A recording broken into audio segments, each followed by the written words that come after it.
ሚስተር እንደው ምን አቅብጦሽ ፖለቲከኛ ሆንሽ? ኢቲቪ ላይ መቅረብሽ አይደለም እኮ ኢቲቪ ላይ በጣም ብዙ ነገር ይቀርባል። ትክክለኛውን ጋዜጠኛ የምናከብረውና ቲክቶከሩን የምናከብርበት መንገድ በጣም የተለያየ ነው። እኔ አልተጨቆንኩም። ኧረ እኔ ራሱ ተጨቆኛለሁ። ተስፋው ነው ጭራሽ ትገለብጠዋለህ። እንደውም እንዳታወራ። እኛ ስልጣን ላይ መውጣት አይጠበቅብንም የእነዚህ ሰዎች መጨረሻ ለማየት። ለዚህ በጣም አስቀያሚ ፖለቲካችን በጣም ቆንጆ ናት ሚስጥረ ስላሴ ብሎ ነበረና በጣም በነገራችን ላይ በሀገራችን ፖለቲካ ላይ የቀረነው ሁለት ቆንጆ ሰዎች እኔ እናንተ ነን። ለምሳሌ ኢህአፓ ስልጣን ላይ ሲሆን as much as possible ገለልተኝነት እንዲኖር ነው የሚሰራው። ሴት ጠቅላይ ሚኒስትር ብትሆን እኛ ሀገር ላይ ባሏ ምንድን ነው የሚባለው? ቀዳማዊ ጌታ። ሴቶች ወደ ፖለቲካ ሲገቡ ቤት ሁላ ማድረግ ከዛ በኋላ አትችልም ይባላል። እውነት ነው። ስለ ኢህአፓ ብዙ ሰው ያለው አመለካከት ጥሩ አይደለም ብዬ አስባለሁ። እና ፓርቲውን ከወደዳችሁት ለምን ፕሮግራሙን ወስዳችሁ ስሙን ቀይራችሁ አትጠቀሙትም?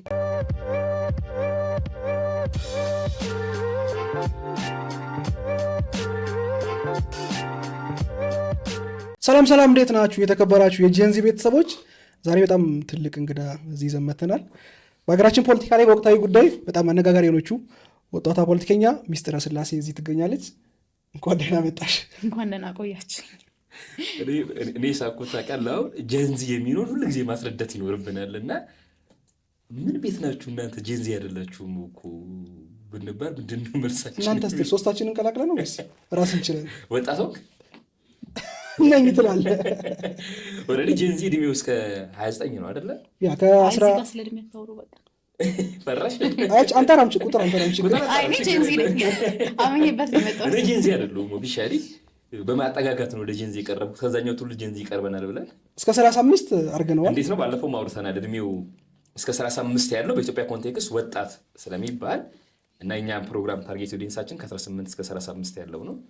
ስለዚህ ለዛ ነው በመጠጋጋት ነው ወደ ጄንዚ ብሄር የገባ ነው። ስለዚህ ጄንዚ ስንል እስከ 35 ያላችሁ ሁሉ እያሰብን ነው ይመለከታልና በምስጋና ልጀምራ። አይደብርሽም? ምስጋና አንቺን በጣም ብዙ ሰዎችን ኮሚኒኬት አድርገናል እንግዳ ሁኑ ምናምን ብለንና እስካሁን ድረስ ምንም ኤፒሶድ ፖስት አላደረግንም።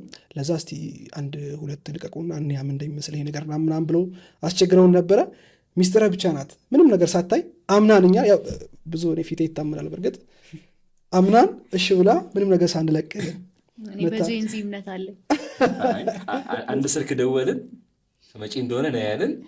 ልመናም አለመንም ማለት ተመጪ እንደሆነ ነው ካልሆነ ለወደፊት ስልጣን ስትይዥ ምናምን ብለን አስፈራራናት። ብድግ ብለን መጣች። ጋዜጠኛ የመሆን አንዱ ጥቅሙ እኮ ለሚዲያ ኦፕን ያደርጋል። ሀስሉ ምናምን ስለምታውቅ በጣም እንትን እንግዳ ምናምን እምቢ ስለሚል በብዛት በጣም እንደውም መብራት ራሱ ጠፍቶ ከ2 ሰዓት በላይ ቆየን እዚህ።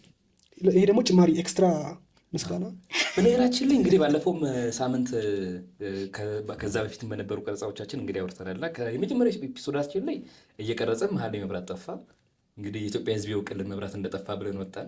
ቀጣዩም ስንጀምር ረጅም ሰዓት መብራት ጠፍቶ ነበረ፣ በመሀልም ሲጠፋ ነበረ። ዛሬም መብራት ጠፍቷል። እንግዲህ መሀል ከተማ ነው ይህን ፕሮግራም የምንቀርጸው። መንገድ ላይ የኮሪደር ልማት መብራት አለ፣ ግን የስቱዲዮ መብራት ያስቸግራል። ህንፃው ላይ ለምሳሌ ፀጉር ቤቶች ያላቸው አሉ፣ ያለ መብራት መስራት አይችሉም።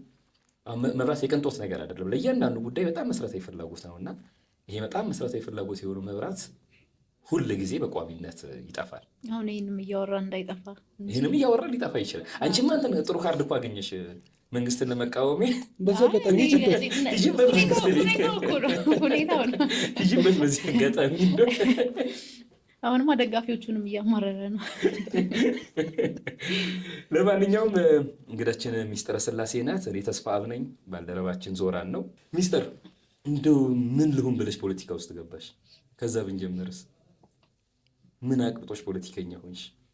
እንዴ ከቀበጥኩማ ፖለቲካ ውስጥ አልገባም። እንደውም መቅበጥ አለመቻላችን ነው።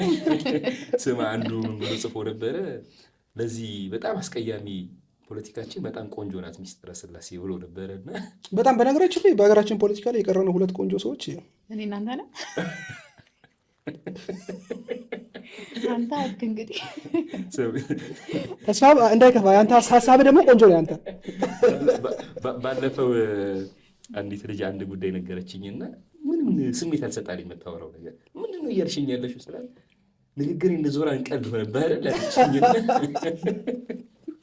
ዛሬ ቀን ሙሉ እንደ አታክ እያደረገ በዚህ ቀን ቀድ ነው ምናምን ያልከን ማለት ነው። አያስቅም እንዴ? እኮ ቀልድ ነው ማለት ያስቃል እንዴ? ዞራን በነገራችን ላይ ተመልካቾች የሚነግረንን ነገር የምንረዳው ቀልድ ነው ብሎ ይነግረንና ነው እየቀለደ ነው እንዲህ ምናምን ነገር ትንሽ ቀልድ ኤሊት ሌቭል ነው እና ተስፋ ብዙ ጊዜ ሲከብደው እኔንም እኮ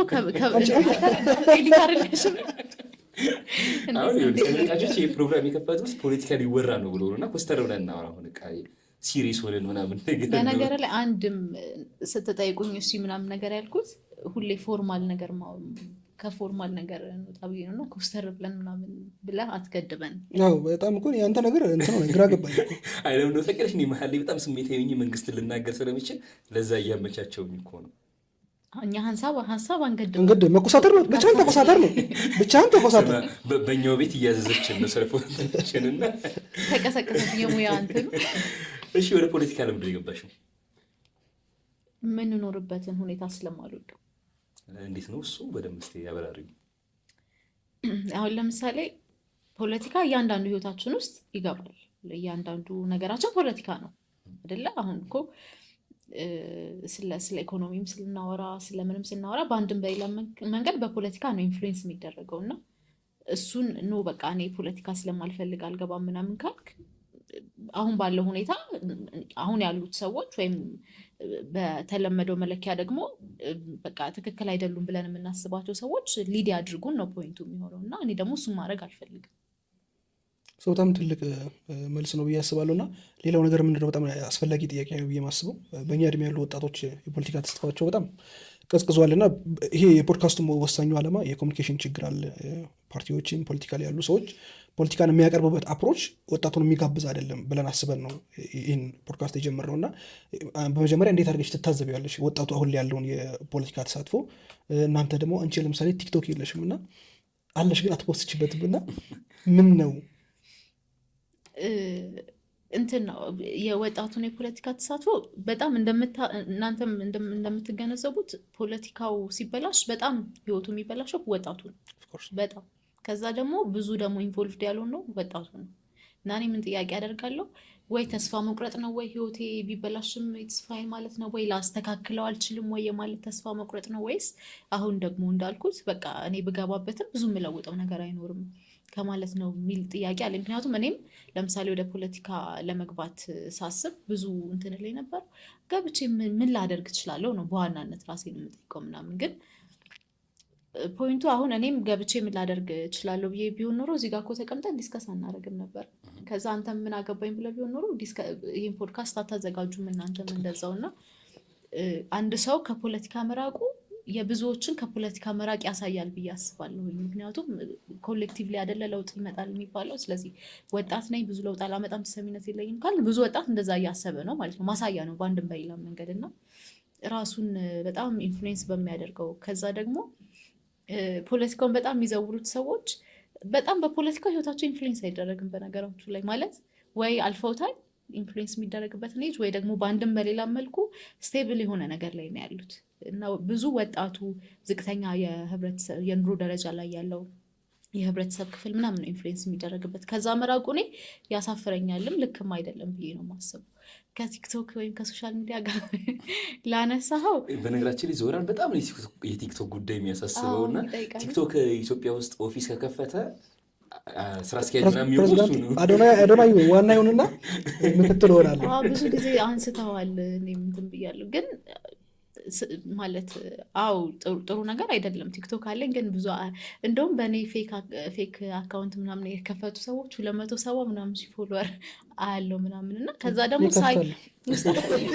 እውነት ገብቼ ደግሞ ሳይንትኑን ይለቃሉ። በጣም ኮንሲስተንትሊ ነው የሚለቁት ምናምን። ኦፍኮርስ ልክ አይደለም ኢምፐርሰኔት ማድረግ አንድን ሰው ምናምን፣ ግን ከዚህ በኋላ በደንብ እሰራበታለሁ ብዬ አስባለሁ። እኔ ትንሽ ጽሁፉ ፌስቡክ ለጽሁፍ ይመቻል እንደምታውቁት ነው እና ፌስቡክ ላይ ነው በደንብ ፎከስ የማደርገው ምናምን። ግን ወደድንም ጠላንም አልጎሪዝሙ እየተቀየረ ነው ያለው። ፌስቡክ ላይ ራሱ ቪዲዮ ነው አሁን በደንብ የሚታየው ምናምን ይመስለኛል ሳስተውልና ወደዛ እንመጣለን። እስካሁን የሆነ ሰዓት ላይ ተስፋ የእናንተ ዘመን ሰዎች እኮ እኛን ያሳቅቁን ነበረ።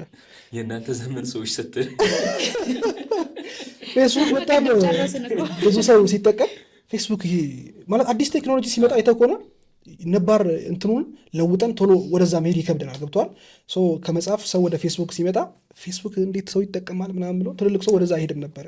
አሁን ደግሞ ፌስቡክን አይተሽ ከሆነ የትላልቆች ማቹር የሆኑ ሰዎች ያሉበት ቦታው እና ቲክቶክ ላይ ስመጪ የለም። በጣም የሚያሳፍር ነገር ነው። እስኪ ግን የእናንተ ዘመን ሰዎች ላይ ታቀልሸለውት እሱን እኮ ቅድም ስታብልሽ አረግ ነው ጨረስን ተማምነን እኮ ራስን ያመንከው እኮ እኔ ለአጠጋጋቢ የ35 ነው አረኩ አንተ እየመጣ በየቀኑ እኔ ጄንዚ አይደለም ትላለህ። እሺ ምን ላድርግ ከዚህ በላይ ግን ቲክቶክ ላይ አንድም እኔ አሁን ጥሩ አይደለም ብዬ ከማስባቸው ሳይዶች አቴንሽን ስፓናችን በጣም ትንሽ እንዲሆን አድርጎታል። አሁን ድሮ ፌስቡክ ላይ የሚጻፉ ጽሁፎች ምናምን አይተህ ከሆነ በደንብ ላይክም ነበራቸው፣ ይነበቡ ነበር፣ ሰው ሼር ያደርጋቸዋል አንብቦ ምናምን ማለት ነው። አሁን ላይ ከሆነ ደቂቃ ኢቨን ቪዲዮ ራሱ ከአንድ ደቂቃ በላይ ለማየት ያለን ትዕግስት ምናምን በጣም እየቀነሰ ነው። እና እኔ አሁን አንድም አፕሪሺየት ማላረግበት ምክንያት አንዱ እሱ ነው። አሁን ብዙ ቲክቶክ በጣም ረጅም ጊዜ የተጠቀምን ሰው አምጥተህ እስኪ መጽሐፍ ይኸኛውን መጽሐፍ አንብቦ ኢቨን የፌስቡክ ፖስት ራሱ አንብብ ብትለው ምናምን ይሰለቸውና ይተወዋል ምናምን። ትክክል። ግን ያው ምንድነው ቴክኖሎጂን ብዙ ጊዜ ሬዚስት ማድረግ የማይቻል ነገር ነው ብዬ ነው የማስበው። ትንሽ ከባድ ነው። ቅድም ያነሳነው ፖይንት አለ። መጽሐፍ የሚያነቡ ሰዎች ነበሩ። ልክ ቲክቶክ ሲመጣ አጭር ጽሁፍ ከሆነ ማን ነው ፌስቡክ ሲመጣ ፌስቡክ እኮ አጭር ጽሁፍ ነው፣ ይህን የሚያነብ ሰው መጽሐፍ ማንበብ ይከብዳል ምናምን ተብሎ ነበር። ኦፍኮርስ ይጎዳል፣ የሰዎችን ይሄ ፎከስ የማድረግ አቅም በደንብ አድርጎ የሚጎዳ ነገር ነው። ከዛ በኋላ ዩቲዩብ አለ፣ ከዛ ደግሞ ቲክቶክ መጣ፣ በደንብ ይጎዳል። ግን ሞሮፍ እኔ ያን ወደ ፖዚቲቭ መለወጡ ነው የሚሻለው ነው ብዬ ነው የማምነው። አንዱን ለአንዱ ሲባል አለመተው ጥሩ ይመስለኛል። በተለይ አሁን የኦዲየንሱ ነው ማተር እኮ የሚያደርገው ለሚጽፈው ሰው። በነገራችን ላይ ለምሳሌ ድሮ ጋዜጣ ላይ ትጽፋለህ፣ ከዛ በዛ ሰው ያውቀሃል፣ መጽሐፍ ስታሳትም በዛ ልታወቅ ትችላለህ። አሁን ግን ጋዜጣ መጽሐፍ አይጠበቅብህም፣ የአርታዊ ጣጣ የለብህም። ፌስቡክ ላይ ረጃጅም ጽሁፎችን መጽሐፍ ትችላለህ። ለሚጽፈው ሰው ይህን አድቫንቴጅ ይዞለት መጥቷል። ኮንሱም የሚያደርገው ሰው ግን በጣም ቆመ ብሎ ማሰብ አለበት አይደለ? ረጅም ሰዓቱን ስክሪን ላይ ያሳለፈ ትኩረት ማድረግ አቅሙን በጣም እያጣው ምናምን ነገር ሲሄድ ቆም ብሎ ማሰብ አለበት ለራሱ ጥቅም ሲል። ግን ወደ ዋና ነጥባችን ስንመለስ ቲክቶክ መጠቀም ለአንድ ፖለቲከኛ ምን ማለት ነው? ለምንድን ነው ቲክቶክ የሚጠቀመው? ምክንያቱም አሁን ብዙ ጊዜ ዞራን ደጋግሞ ያነሳዋል። ምንድነው ቲክቶክ ማስከፍቱት ይላቸዋል። ቢሮ ጭምር እየሄደ ፖለቲከኞችን፣ ፓርቲዎችን ቲክቶክ ቻናል ይኑራችሁ ምናምን ነገር ይላልና ለምንድን ነው እንደዚህ የምትለው ብለን ራሱን ዞራንን የምንጠይቀው። ለምንድን የምጨቀጭቃቸው? መሀል ልቀመጥ እሱማ ጋዜጠኛ ስትጋብዙ እኮ መጀመሪያ እንጠየቃለንም የሚል እኮ ነገሩ ፖድካስት ነው አይደል? ጋዜጠኛ ነበረች ረስተከዋል አይደለ? ምንድን ነው መሰለህ ሁሌ መነግረው ነገር አለ። አገራችን ላይ በጣም ትልቁ የእድሜ ኢንተርቫል የያዘው ቁጥር ወጣት የሚባለው ቁጥር ነው። 70% የሚሆነው የሀገሪቱ ዜጋ ከ30 ዓመት በታች ነው። ከዛ ደግሞ ከ18 እስከ 35 ዓመት ውስጥ ያለው ወጣት ወደ 27% ምናምን ነው። ይህ ማለት ከሀገሪቱ ካጠቅላላ ወጣት ማለት ነው። ለመራጭ ከደረሰው ህዝብ መሃል ይሄ 27%ቱ ከ50% በላይ የሚሆነውን ቁጥር ይዛል። ምን ማለት ነው? ወጣቱ ብቻውን መንግስት የመመስረት ፓወር አለው ማለት ነው። ስለዚህ አሁን ላይ ወጣቱ የት ነው ምንድነው ኮንሱም የሚያደርገው ብለሽ ከጠየቅሽ እንግዲህ የሚታወቅ ነገር። በነገራችን ላይ ባለፈው ለምሳሌ አንቺ ቪዲዮ በጣም ትሬንድ ሆኖ ነበር። በነገራችን ላይ አይቼ ማለቀውን ላይክ ራሱን ያዩት በአንቺ ቪዲዮ ነው። ሪያክት አድርጌበት 30 ምናምን መሰለኝ እንደዛ ላይክ አግኝቼበታለሁ። ሶ ትሬንድ ሆነች ነበረ። ያን ነገር ትሬንድ ያደረገው ኢቲቪ ላይ መቅረብሽ አይደለም እኮ። ኢቲቪ ላይ በጣም ብዙ ነገር ይቀርባል። የተናገርሻት ፓርት ተቆርጣ ቲክቶክ ላይ መጣች ማለት ነው። ሶ ያ ነገር ቫይራል ሆነ። በጣም ምን ያክል ፓወርፉል እንደሆነ የሚያሳይ ነገር ነው አስባለሁ። ከዛ በተጨማሪ እንዳልኩሽ አብዛኛው ወጣት አሁን ላይ መረጃ የሚወስደው ካልሽ ከየት ነው ካልሽ ከቲክቶክ ነው አይደል? አሁን እኮ ዜና የሚያይ ሰው የለም። ብሩክ ኒውስ ዜና ደግሞ የሚያነቡ ሰዎች ነው። ለሙያሽ እየተቆረቆጠ እንትን የሚለኝ እውነት ለመሰለ አንድ ዜና ለመስራት ሀስሉን አውቀዋል። ገብተዋል። ሙሉ ቀን ነው በአንድ ዜና የምትውለው። ከዛ አንድ ሰው ከምትን ላይ የትክክል ሜንስትሪም ሚዲያዎች የሰሩትን ዜና ወስዶ አንብቦ ጋዜጠኛ ሲባል ለኔ የሚቆጠረው እንደ ዋና እንደ ፕሮፌሽናል ጋዜጠኛ የሚቆጠረው እኮ እሱ ነው። ለምሳሌ ቲክቫ አንድ ዜና ይጽፋል። ቲክቫ እንደውም የራሱን ኔትወርኮች ለመጠቀም ይሞክራል፣ የተወሰኑ ሰዎችን ለማናገር ይሞክራል። ከዛ ዜናውን ጽፎ ፖስት ያደርጋል። ለቲክቫ ክሬዲት የማይሰጥ መስመር በመስመር አረፍተ ነገርም ቃልም ሳይቀይር አንድ ሰው ሄድና ዜና ያነባል። ከዛ ያ ሰው በጣም ትልቁ ጋዜጠኛ ተብሎ ያንብብ። ዜናውን ልከለክለው አትችልም። ግን እንደው ጋዜጠኛ ሆኖ እንዴት ነው ዜና የሚሰራ የሚለው ላይ ሚዲያዎቹ ድክመት አይመስልም? በፍጹም አይደለም። ለምሳሌ ከርሱ እንዳንወጣ እንጂ እኔ በጣም ኮንሰርን ያደርገኛል የሚዲያ ነገር። ለምሳሌ አንድ ዜና ስትሰራ መጀመሪያ ከእቅድ ነው የምጨምረው። ታቅዳለህ። ከዛ አቅደ ማለት ለሊቱ ሙሉ ስታሰላስል ነው እሱ ዜና የምታድረው። እንዴት ነው የምሰራው? ማን እሺ ይለኛል አይለኝም? ፖለቲካ ከሆነ ደግሞ አብዛኛው ሶርስ እሺ አይልም። ስለዚህ ሀስሉ ስልክ መደወሉ ምኑ እንዳለ ሆኖ ዜናውን ፍሬም አደራረግ ከኤዲቶሪያል ጋር እንትን ብለህ ስክሪፕት ጽፈህ ቪዲዮ ኤዲት አድርገህ ነው ያ ሁሉ አንድ የ5 ደቂቃ የ4 ደቂቃ ዜና ፕሮዲውስ የምታደርገው ሙሉ ቀን ፈጅቶብህ ነው። ከዛ ኢቨን ፕላን ስታደርገው ደግሞ ከዛም በላይ እና ያንን እንትን ያ ጋዜጠኛ እኮ ልንገርህ ባስ ታክሲ ምናምን ተጋፍቶ ነው የሚሄደው። ማንም ሰው እንደ ጋዜጠኛ እንደ ፕሮፌሽናል ክብር አይሰጠውም። ከዛስ የዛን ጋዜጠኛ ልፋቱን የመነተፈው ሰው እውነት ነው ትክክለኛ ወርድ ነው ያንን የነጠቀው ሰው እንትን ስላነበበ እኔ መኪና የሌለው እንትን አላውቅም በማቴሪያል እየለካሁት አይደለም። ግን አንደኛ ሙያው ክብር ሊያገኝ ይገባል። ሁለተኛ ጋዜጠኛ ተብሎ መጠራት የሌለበት ሰው ጋዜጠኛ ተብሎ ሊጠራ አይገባም። ምክንያቱም ዜናው ኮፒ-ፔስት አድርጎ ማንበብ ጋዜጠኝነት ስላልሆነ። ሶስተኛ ከሙያው ሊያገኘው የሚገባውን ጥቅም ወይም ከስራው ሊያገኘው የሚገባውን ጥቅም ትክክለኛ ፕሮፌሽናል ጋዜጠኛ ያን ሁሉ ለፍቶ የሚሰራው ህይወቱን አደጋ ላይ አጋልጦ የሚሰራው ጋዜጠኛ እያገኘው አይደለም። ስለዚህ በየትኛውም አይነት መንገድ ብትሄድ እንደዚህ አይነት ነገሮች እኔ መበረታታት አለባቸው። ከዛ ደግሞ እንደ ሶሳይቲም አክሴፕት የምናደርገው ገብቷል። አሁን ትክክለኛውን ጋዜጠኛ የምናከብረው እና ቲክቶከሩን የምናከብርበት መንገድ በጣም የተለያየ ነገር የተለያየ እንትን ያለው። አንድ ለምሳሌ ምርመራ ጋዜጠኝነት ለመስራት በጣም ብዙ ዋጋ ከፍለ ሪስክም አለው ምናምን ነገር ትሰራለህ። በጣም ረጅም ጊዜ ወስዶብህ እሱን ዜና አንተ ለመስራት በጣም ብዙ ዋጋ ከፍላል። የተለየ ጥቅም አላገኘህበትም፣ ማግኘትም ላይጠበቅብህ ይችል ይሆናል። እሱን ዜና ያን ሁሉ ዋጋ ከፍለ የሰራኸውን ዜና እኔ መጣና ያንተ መሆኑን ሳልናገር ብድግ ብዬ ልክ እንደራሴ ዜና አቀርበዋለሁ። ችግሩ ምንድን ነው የሚፈጠረው? ልክ እንደ ራሴ ዜና አድርጌ አንተ መንትፌ ማቅረብ እኮ ብቻ አይደለም። ከዛ እያንዳንዱ ሚዲያ እኔ ሊጠራኝና ስለ ጋዜጠኝነት እንዳስተምር ይጠይቀኛል። ከዛ ታስተምራለህ፣ ሊተራሊ ታስተምራለህ። በጣም በሚያሳዝን ውንብድና መተባበር እኮ ነው። በነገራችን ላይ ሌብነት በየትኛውም ደረጃ ሌብነት ግን እንትን አይመስልም? ለምሳሌ ቅድም አንስተሃል፣ ቲክቫ በጣም ቆንጆ ዜናዎችን ይሰራል። በጣም ይሄ አልፊውን የጋዜጠኝነት ፓርት ጨርሰውታል አይደል? ሰው ለምን ስልኳን ይዞ ሰልፊውን ሪከርድ ያደርጓት? ለምን አንከራዩንም ይዘው ስልክ ይዘው ማለት በጣም ቀላሏን ነገር ነው። የምርጫ ጉዳይ ነው በነገራችን ላይ። እሱ ቢሰሩት ጥሩ ባይሰሩትም ጥሩ፣ እሱ የምርጫ ጉዳይ እኮ እሱን ነው የምልህ። አሁን ደግሞ እንደዚህ አንተ አልሰራህም ማለት እኔ አንተን ነገር የመስረቅ መብት አለኝ እኮ ማለት እኮ አይደለም። መስረቅን ያልደግፍም፣ ግን የቴክኖሎጂ ለውጥ ደግሞ መቀበል መቻል አለብን ብዬ አስባለሁ። ሚዲያዎቹ ለምን ይሄን አልሰሩም ብለን መውቀስ ትችላለህ። ዜና መጻፍ እኮ እሱም እኮ ቴክኖሎጂ መጠቀም ነው። ግን ሰውየው ዜናውን ለምሳሌ ኤልያስ መሰረት አንድን ሪፖርት ለማውጣት በጣም ብዙ ኮሚኒኬሽኖች መጠቀም ይኖርበታል ምናምን ነገር ያን ሁሉ እንትን ብሎ ዜናውን ይሰራዋል። ከኤልያስ መሰረት ነው የወሰድኩት ብሎ እኮ ቢናገር እረዳዋለሁ። የኔ ዜና ነው ብሎ ለተናገረው ሰውዬ እንደ ጋዜጠኛ እውቅና መስጠት እንዴት ነው መሰለህ? አሁን ልክ በጣም ቀላሉን መንገድ ከባዱን መንገድ የተራመደውን ሰው እውቅና ነጥቀኸው ቀላሉን መንገድ ለተራመደው ሰው እውቅና ስትሰጥ ይሄኛውን ከባዱን መንገድ የሚራመዱ ሰዎችን ከሲስተም እያስወጣ ነው የምትሄደው። ወደ ሌላ አይነት የሚዲያ ምርጫ አሁን ቴክኖሎጂን ቢጠቀሙ ምናምን አንድ ነገር፣ ግን እሱ ግዴታ ላይሆን ይችላል። ሁለተኛ ለምሳሌ አንዳንድ ሰው ለንግግር የሚሆን ሰው አለ። ሀሳቡን በጣም ጥሩ አድርጎ ስክሪን ላይ ወጥቶ መናገር የሚችል፣ አንዳንዱ አደራጅቶ መጻፍ የሚችል ሰው አደራጅቶ መጻፍ የሚችሉ ይጻፍ፣ አደራጅቶ ስክሪን ላይ ወጥቶ መናገር የሚችሉ ቢያንስ የእሱን ሀሳብ ከወሰደ የእንትና ነው ብሎ ምንጭ መጥቀስ በእኛ ሀገር ኮንቴክስት እኮ አይደለም፣ ዓለም አቀፍ እኮ የቢቢሲን ዜና ወንጀል እኮ ነው። ወንጀል ነው በነገራችን ላይ ወንጀል ነው፣ ነውር ነው። እኛ ሀገር ሀሳብ መስረቅ በነገራችን ላይ እንደ ነውር ስለማይታይ ነው እንጂ ለምሳሌ አንድ ሰው እዚህ ስልክ ሰርቆ ሹራብ ሰርቆ ምናምን ህዝብ ተሰብስቦ ይቀጠቅጧል።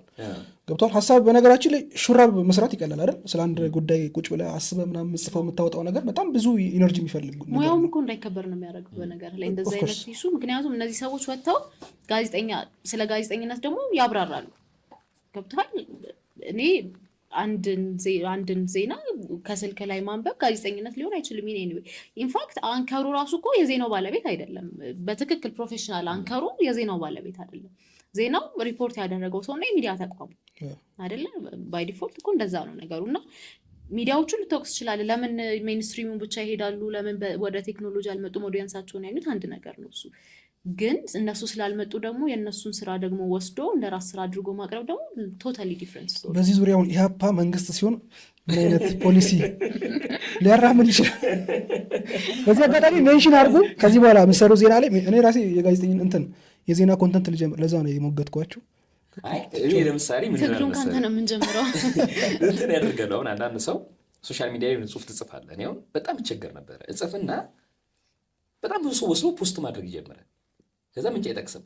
ሀሳብን የመስረቅ ድፍረት ካለ እኔ በያ ነገር አላምንም። እኔ ኮፍያ መስረቅ ከሆነ ሹራብ አሰርቅም ብዬ ላምን የምችልበት ምንም ምክንያት የለም። መስረቅ ዞሮ ዞሮ መስረቅ ነው። ግን እኮ አጀንዳችን አሁን ስለ ዜና ማውራት አልነበረ። አሁን ለሚኒስትር ጥያቄ ላቅርብ ትፈቅድልኛለህ? እንዲህ ሰክስ ነው እውነት። አንድ የሚከነከነኝ ጉዳይ አለ። በጣም ብዙ ጊዜ እንግዳ አንቺም ስትጋብዥ ይመለከታለሁ፣ የፓርቲያችሁ ፕሬዚዳንትም ሲጋብዙ ይመለከታለሁ። እና ብዙ ጊዜ ሰዎች የሚያነሱት ጥያቄ አሁን ላይ የምታራምዱትን የፖሊሲ ጉዳይ አይደለም። ኢህአፓ እኮ እንዲህ ነበረ፣ ኢህአፓ እኮ እንዲህ ሆኗል የሚለው ያለፈው ታሪክ ነው። ዊች ሚንስ አሁን ላይ እናንተ የታገላችሁ ያላችሁት አሁን ላይ ከምታስፈጽሙት ይዛችሁ ከመጣችሁት ፖሊሲ ጋር ሳይሆን ካለፈ ታሪካችሁ ጋር ነው ማለት ነው። ስለዚህ በጣም አሪፉ ነገር ምንድነው? ብራንዲንግ የሚባል ኮንሰፕት አለ። ሰዎች ኢህአፓ የሚባል ነገር ሲሰሙ ምንድነው መጀመሪያ ወደ አእምሯቸው የሚመጣው የሚባለው ነገር ማለት ነው። ያን ነገር ሳስብ እኔ ስለ ኢህአፓ ብዙ ሰው ያለው አመለካከት ጥሩ አይደለም ብዬ አስባለሁ። እና ፓርቲውን ከወደዳችሁት ለምን ፕሮግራሙን ወስዳችሁ ስሙን ቀይራችሁ አትጠቀሙትም? ለምን መልሳችሁ ከኢህአፓ ታሪክ ጋር ትታገላላችሁ? እኛ ከኢህአፓ ታሪክ ጋር አልታገልም፣ አንታገልም። እኔ ኢህአፓ ባይሆን ሌላ የፖለቲካ ፓርቲ ውስጥ ለመግባት መወሰኔ፣ አጠቃላይ ወደ ፖለቲካ ለመግባት መወሰኔ ይጠራጠራል። እውነቱን ለመናገር ወደ ፓርቲ ፖለቲክስ እንድገባ ካደረጉኝ ምክንያቶች አንዱ ወደ ኢህአፓ ኮንሲደር ማድረግ መቻሌ ነው። ኢህአፓ ለምንድነው ከሌሎቹ በተለየ መንገድ ኮንሲደር የተደረገው? እንዳልኩ ነው። አሁን እሱ ከታሪክ ጋር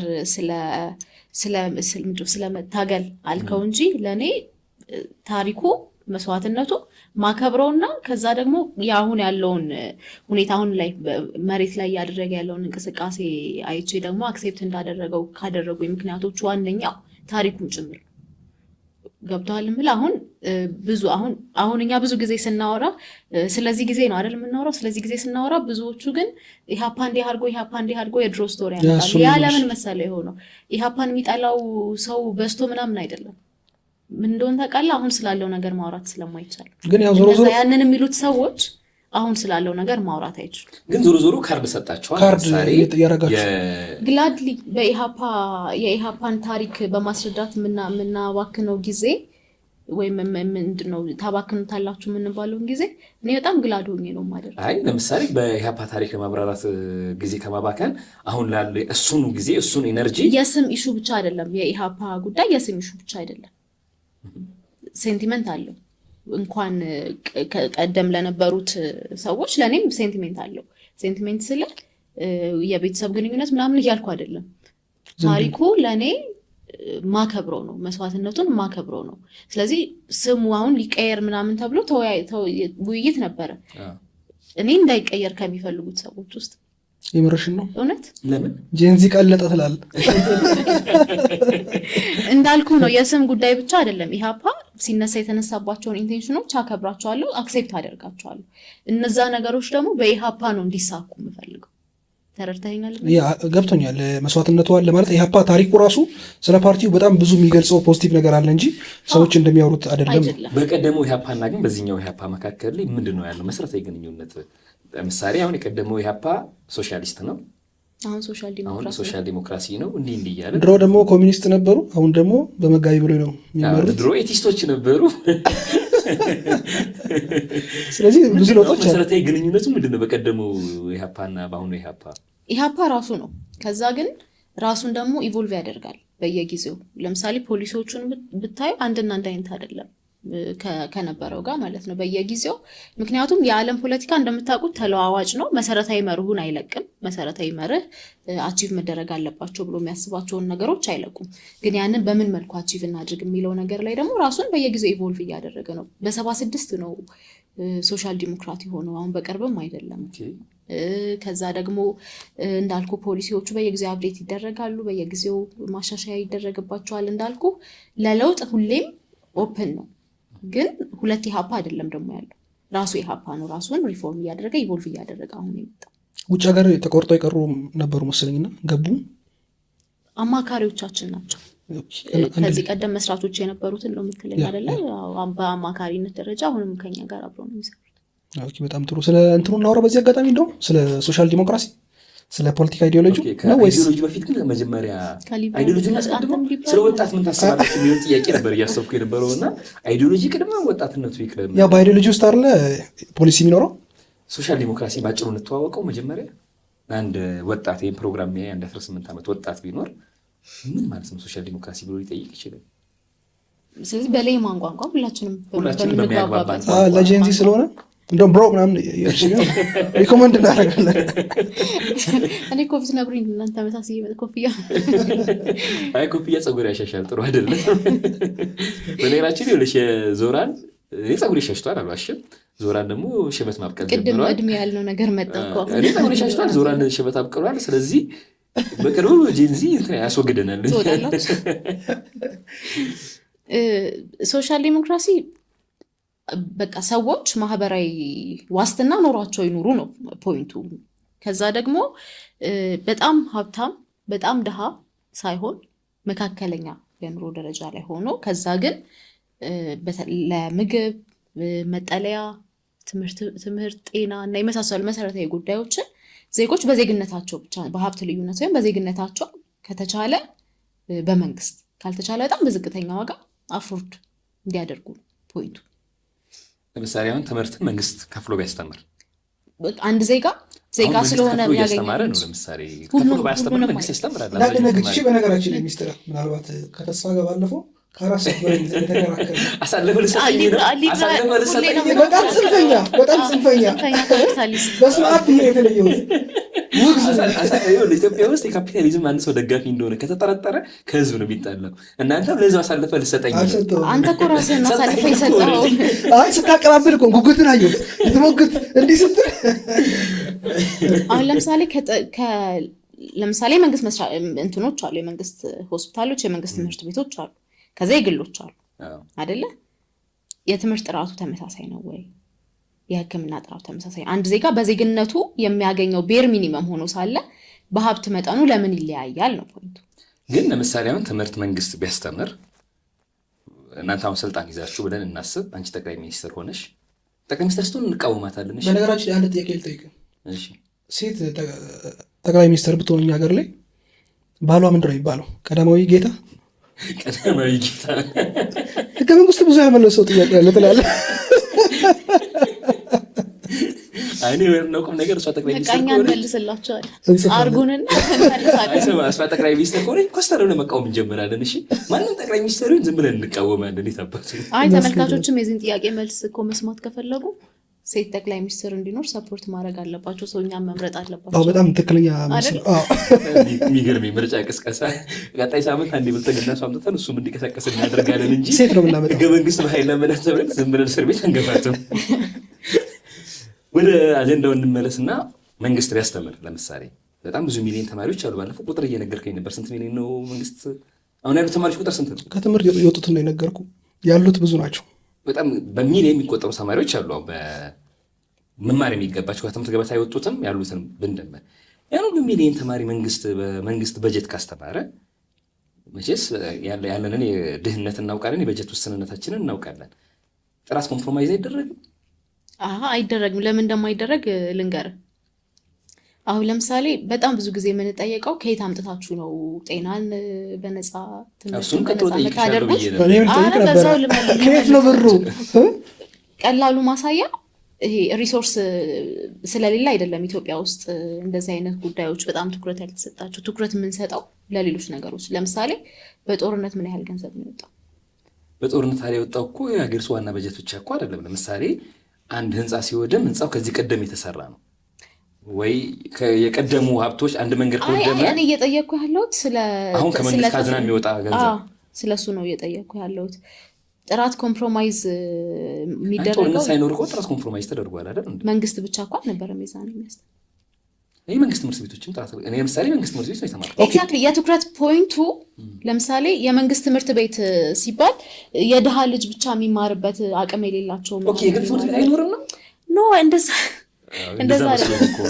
ግን የመንግስት ትምህርት ቤቶችን ሰዎች ኖ ብለው መሄድ ያለባቸው ድሃ ስለሆኑ ሳይሆን ገብቶሃል፣ ሌላ ተጨማሪ ነገር እንፈልጋለን በሚል ነው መሆን ያለበት ነው የኛ ፖይንት። እሱን ሪያሊስቲክ እኮ አይደለም ነው። ለምሳሌ እኮ ሪያሊስቲክማ ለምን መሆን እንደሚችል እኮ እያስረዳሁ ነው። የሪሶርስ እጥረት አይደለም አሁን ላይ የትምህርት ቤቶች የሆስፒታሎች ጥራት ኮምፕሮማይዝ እንዲደረግ እየሆነ ያለው የፕራዮሪቲ ችግር አለ። ሀገራችን ውስጥ። ከዛ ደግሞ ከፕራዮሪቲ ችግር በላይ የመንግስት ትምህርት ቤቶች ወይም የመንግስት የሕክምና ተቋማት መክፈል የማይችሉ ዜጎች ነው የሚመጡት፣ ስለዚህ እንደፈለግን ልናደርጋቸው እንችላለን የሚል አመለካከት አለ። ለምሳሌ መንግስት ሐኪም ቤት ላይ የሚያክምን አንድ ዶክተር በዛው ሺፍቱን ቀይሮ የግል ሐኪም ቤት ላይ ሄዶ ሲያክም የተለያየ እንትን ያለው የተለያየ ምንድነው ትሪትመንት አገልግሎት አሰጣጡ የተለያየ። ስለዚህ የባለሙያው ችግር ነው ልትለው እኮ አትችልም፣ ያው ባለሙያ ስለሆነ ማለት ነው። ግን ለምሳሌ የግል ሆስፒታል ሲሄድ የሚያገኛቸው ማቴሪያሎች አሉት በቀላሉ ኤግዛክትሊ እነሱን ማቴሪያሎች መንግስት ሊያሟላ ይገባል። መንግስት ነገራችን ላይ እኔ አባካኝ ነው ይሄንን የሚጠራጠር ሰው የለም። ግን አባካኝ ሆኖ በደንብ ኢኮኖሚ ውስጥ እጁ ስለከተተው አይደለም አባካኝ ሆኖ። አዎ ማለት መንግስት በባህሪው ፕራዮሪቲ እኮ ነው። አሁን ለምሳሌ መንግስት ቢሆን እኔ ፕራዮሪቲ ያውቃል ብዬ አላስብም። እውነት ለመናገር እኮ አንተ ነህ የማታስብ፣ እኛ እናውቃለን። ተስፋ ችግር ከመንግስታት ጋር ማለት ነው። እኔ ከመንግስታችን ጋር መስሎኝ ነበር። ኮንሰፕቹዋሊ ማሰበው እንዴት ነው መሰለህ፣ መንግስት እኔ በጣም በተለየ መንገድ እንደ ደግ አባት መታሰብ አለበት ብዬ አላስብም። የምንወዳቸው ሰዎች ቢሆኑ ወዳጆቻችን ቢሆኑ አሁን ጓደኛችን ሚኒስትርም ጠቅላይ ሚኒስትር ብትሆን በቃ መንግስት ስትሆን እሷ ብትሆን ትቃወማታለህ። ኢኮኖሚ ውስጥ የመጀመሪያው ተቃዋሚ ኢኮኖሚ ውስጥ ምናምን ብዙ አስተዳደር ውስጥ በጣም እጁን ለመክተት በሞከረ ቁጥር አንደኛ ሁልጊዜ ቢሮክራሲው በጣም ብዙ ሰው የሚታጨቀውና ለብክነት በጣም ተጋላጭ ነው። ደግሞ ቢሮክራሲውን ደግሞ በምን መልኩ መሰለ የምታስቀረው? ለምሳሌ የትምህርት ተቋማት ከዛ የዲሞክራሲ ተቋማት የምንላቸው በራሱ የሕክምና ተቋማት እንደዚህ የመንግስት ተሿሚዎች አይደለም ሊመሯቸው የሚገባው ፕሮፌሽናሎቹ ናቸው ሊመሯቸው የሚገባው የሚል እምነት አለ። ገብቷል። ስለ ተቋማት ገለልተኝነት ስናወራ ስለ ዲሞክራሲ ተቋማት ብቻ ሳይሆን አጠቃላይ ለህዝብ አገልግሎት ስለሚሰጡ ተቋማት ነው እያወራን ያለነው። ያለምንም አድሎ ያለምንም ማለያየት አገልግሎት ይስጡ እያለን የመንግስት ተሿሚን እዛ ጋር ካስቀመጥክ አንደኛ ቢሮክራቲክ ፕሮሰሱ በጣም ብዙ ነው፣ ውስብስብ ነው። ከዛ ግን ባለፈ ሙያውን ያልተረዳ ሰው ነው እና ሙያው ትክክለኛውን ክብር የማያገኘው አገልግሎቱን በስነስርዓት አይሄድም። ስለዚህ እሱን በምን መሰለ የምትቀርፈው በትክክል ፕሮፌሽናል የሆኑ ሰዎችን ቦታው ላይ በማስቀመጥ እንጂ ፖለቲካል ሹመት ባለማድረግ። እስቲ ለእኔ አሁን የማይዋጥልኝ ከመንግስት ተፈጥሮ አንጻር አፍተር ኦል ስልጣን ላይ ያሉ ሰዎች ናቸው። ስለ ሶሻል ዲሞክራሲ ነው እያወራን በዚህ ስለ አይዲዮሎጂ እንመለስና ማለት ነው ከመንግስት ጋር ያለን ጠላትነት ለብቻ ትጨርሳላችሁ። ከመንግስታት ጋር መንግስት በጣም ብዙ ነገር ውስጥ መግባት የለበትም ብዬ ነው የማስበው። መንግስት ሁሉ ጊዜ በጣም ብዙ ነገር ውስጥ በገባ ቁጥር በማስተካከል ሰበብ ቆሻሻ እጅ ወደ የመንግስት ቆሻሻ እጅ ወደ ኢኮኖሚ ውስጥ ወደ ትምህርት ውስጥ። ምክንያቱም መንግስት በትምህርት እንትን ውስጥ ንጹህ የትኛው መንግስት ነው ማለት የትኛው መንግስት ንጹህ ሶሻል ዲሞክራሲ የሚከተል በለው ካፒታሊስትን በለው መንግስት ጣልቃ መግባት የለበትም ማለት ነው። ስካንዲኔቪያን ራሱ አንድ በጣም ኢንተረስቲንግ መከራከሪያ የስካንዲኔቪያን ሀገራት እኮ ወደ ሶሻል ዲሞክራሲ የመጡት መጀመሪያ ሀብቱን ከገነቡት በኋላ ነው። አሁን እኔ እሱን ላነሳ የፈለግኩት ምንድነው ቅድም እንዳለው በነገራችን ላይ የትኛውም ይሄ ሰው ላይ አፕላይ የሚደረግ ሳይንስም ሆነ አይዲዮሎጂ ሂውማኒቲ መለበስ አለበት ብዬ ነው ማምነው። እንደ ተስፋ አይደለሁም እንደ ተስፋ አይደለሁም። ባለፈው አንድ ሰው ምን ላይ ነበረ ሰሞኑን ባለፈው ቲክቶክ ማን ነው ፌስቡክ ላይ ትሬንድ ተጀምሮ ነበረ። ለምሳሌ ዞራንን ስታስቡትም ታሳብሳላችሁ ምናምን እና ከመሬት ተነስታን ብላ ላከችኝ። አንተን ሳስብ ትዝ የሚለኝ ብላ አንዱ ምን ቢሆን ጥሩ አክራሪ ካፒታሊዝም እውነት ነው። እውነቷን ነው። እዚህን ፍራ እኔ ከኢትዮጵያ ሕዝብ ጋር አታጣለኝ። ለኢትዮጵያ ሕዝብ ግልጽ ነው የምነግረው። ባለፈው ስንከራከር የነበረው ህፃናት ብር ከሌላቸው ትምህርት አያገኙም እንደዛ አይደለም ብሎ መሀል ላይ ነው ሀሳቡን የቀየረው እና አትፍራ፣ ችግር የለም ችግር ትግሉ እኮ ከዚሁ ነው የሚጀምረው ማለት ነው። ደነገጥኩ ነው። እንደዛ አይደለም። ይሄን እኮ በሎጂክ ብቻ ሳይሆን በእንትን በሪሊጅን በጸሎትም ያስፈልጓል። እዛ አሁን ያደረገኝ ወለ የኢትዮጵያ ህዝብ በጣም ካፒታሊዝም ቀመስ እንትን ብዙ ሰው አይወድምና ወላ አስመታኝ ማለት ነው። ታውቂያለሽ እኔ ማምነው መንግስት በትምህርት ውስጥ በምናምን ውስጥ በጣም ብዙ ችግሮችን እንዲፈታ ተብሎ መግባት የለበትም። ሰው በነገራችን ላይ ቤዚካሊ ለራሱ ያውቃል። እኔ በጣም ብዙ ነገራችን እንደውም ስርስር ያለው መንግስት ችግሩን ልፍታላችሁ ስለሚለን ነው። እሱማ ልፍታላችሁ አላለም፣ ግን ልፈታላችሁ እየሞከርኩኝ ነው ስለሚለን መሀል ይደግፋል ሳያስጠጣ። ለምሳሌ መሬት የኔ ነው ይላል መንግስት። ለምን ሲባል አይ መሬቱን ከሰጠው ትሸጠዋለህ ይላል። ምን አገባው እኔ ብሸጠው ባልሸጠው አንድ ሀብታም ትሸጠዋለህ። ምን አገባው? ስለ መሬት ፖሊሲያችን እናወራለን። ስለ መሬት ወደ እኔ ዋና ነጥብ ስንመጣ እኔ እያልኩኝ ያለሁት በትምህርትም በመሬትም በምናምንም እየገባ ልወቅላቸው አይበለን ነው መንግስት። የትምህርትን ግን በተመለከተ ያለንን አቋም አንድ ሌላ ወዳጃችን ያለ ለሶስት እንከራከራለን። ኦኬ። እና እንዳልኩሽ ሶሻል ዲሞክራሲ አንደኛው በጣም ሂዩማኒቲ የተላበሰ አይዲዮሎጂ ነው ብዬ ነው የማስበው። ለሰው ልጅ የሚጨነቅ ምናምን ማለት ነው። በጣም አሪፍ ነው። ግን ያው ፖለቲክስ ነው አይደል? ግራውንድ ላይ ሲመጣ አፕላይ ይደረጋል ወይ ሀገሪቱ ያን መቋቋም ትችላለች የሚለው ነገር አብሮ መታየት አለበት ብዬ አምናለሁ። ስለዚህ አብዛኞቹ ስካንዲኔቪያን ሀገራትን ጨምሮ ሶሻል ዲሞክራሲ የሚከተሉ ሀገራት መጀመሪያ ኢኮኖሚያቸውን ያዳበሩት በካፒታሊዝም ነው። ምክንያቱም ኮምፒቲሽን በጣም ናቹራል የሆነና የሰው ልጆችን ሀብት ለማሳደግ በጣም አዋጩ መንገድ ነው ብዬ ነው የማምነው። ከዛ ውጭ ድሃ ሆነው ሶሻሊዝም የተከተሉ ሀገራት በጣም የደቀቀ ድህነት ውስጥ ነው የገቡት። ስለዚህ አሁን ኢትዮጵያ ባለችበት ሁኔታ ሶሻል ዲሞክራሲን አምጥተን ለምሳሌ አብዛኛው ወጣት በእርግጠኝነት ስራ አጥ ወጣት 5,000 ሺህ ብር ይከፈልሃል ቢለው ኢህአፓ ይመቸዋል። ያ ነው አይዲዮሎጂ አይደል? ወይ 4,000 ሺህ ብር ሰምቲንግ ይገዛል። ከዛ እኮ ስራ አጥ ሆኖ ይቀጥላል ማለት አይደለም። ግን እስከ ስራ አጥቶም ብር አለው አትሊስት መሳፈሪያ ያጣም ነው። አሁን በእግሩ የቆሰቆሰ ያጣም። አሁን እኮ እኔ ዲፋይን ይደረግ አላውቅም። ያሁኑ እንትን ግን አሁን ሰርተህም እኮ አይበቃም ለመብላት እኮ አትችልም አይደል? የሁላችንም ሪያሊቲ ስለሆነ እናውቀዋለን። ያው እሱን ነው የምልሽ። እንዲህ ሲወራ መንግስት አሁን ይኸውልሽ ለሰራተኛ ደሞዝ ከፍሎ እንኳን ያ ደሞዝ አላኖረው እና ከዚህ በላይ ብር የለኝም ብሎ ነው መንግስት ሊከፍል ያልቻለው እኮ። ሌላ ቦታ እያዋለው ነው ብሩን ተስፋ። ለምሳሌ ምን ላይ ጦርነት አለች እኮ አንደኛ። ከጦርነቱ በፊትስ ጦርነት ባለፉት 7 ዓመታት 7-8 ዓመታት ጦርነት ደረጃ እንዳሁን አይደለም። ግን ዞሮ ያኔም እኮ ቢሆን እንደው ከጦርነቱ በፊትም በነበረን ዘመን በኢህአዴግ ጊዜ ምናምን እኮ ቢሆን መሰረታዊ በጀት ከእርዳታ የሚሞላ ሀገር ለዜጎች ለስራ አጥ ዜጎች ገንዘብ መክፈል ይችላል። ኬት ይመጣል? ይኸውልህ እነዛን ስራ አጥ ዜጎች ማለት ነው ሲስተሚክ በሆነ መንገድ ነው ስራ አጥ እየሆኑ ያሉት። ገብቶሃል? ያንን ማሻሻል አንድ ነገር ነው። ከዛ ግን በገቨርንመንት ችግር ምክንያት ከስራ ውጪ እንዲሆን ያደረግከውን ወጣት የራስ ጉዳይ እቺ ሀገር አቅም ስለሌላት ማለት አትችልም። ኖ እንደዛማ አይደለም እኮ መክፈል ይቻላል ወይ ነው አሁን ለእነኛ። ቆይ ወደ ክፍያው እንመለሳለን። ቤዚክሊ አሁን እናንተ ስልጣን ብትይዙ እኛ እኮ አሁን ስልጣን ብንይዝ ስልጣኑን ብትይዙን ቤዚክሊ ምን ታደርጋላችሁ? ህዝብ ቢሰጠን ኖሮ ማለት ነው ወጣቱ አሁን እናሳያችሁ ነበር እኮ። ቆይ አሁን ስራ ያጣ በጣም ብዙ ወጣት አለ። የዛሬ 4-5 ዓመት ያነበብኩት አንድ ዳታ ምን ይላል? በየዓመቱ ኢትዮጵያ ውስጥ 2 ሚሊዮን ስራ ፈላጊ ይፈጠራል።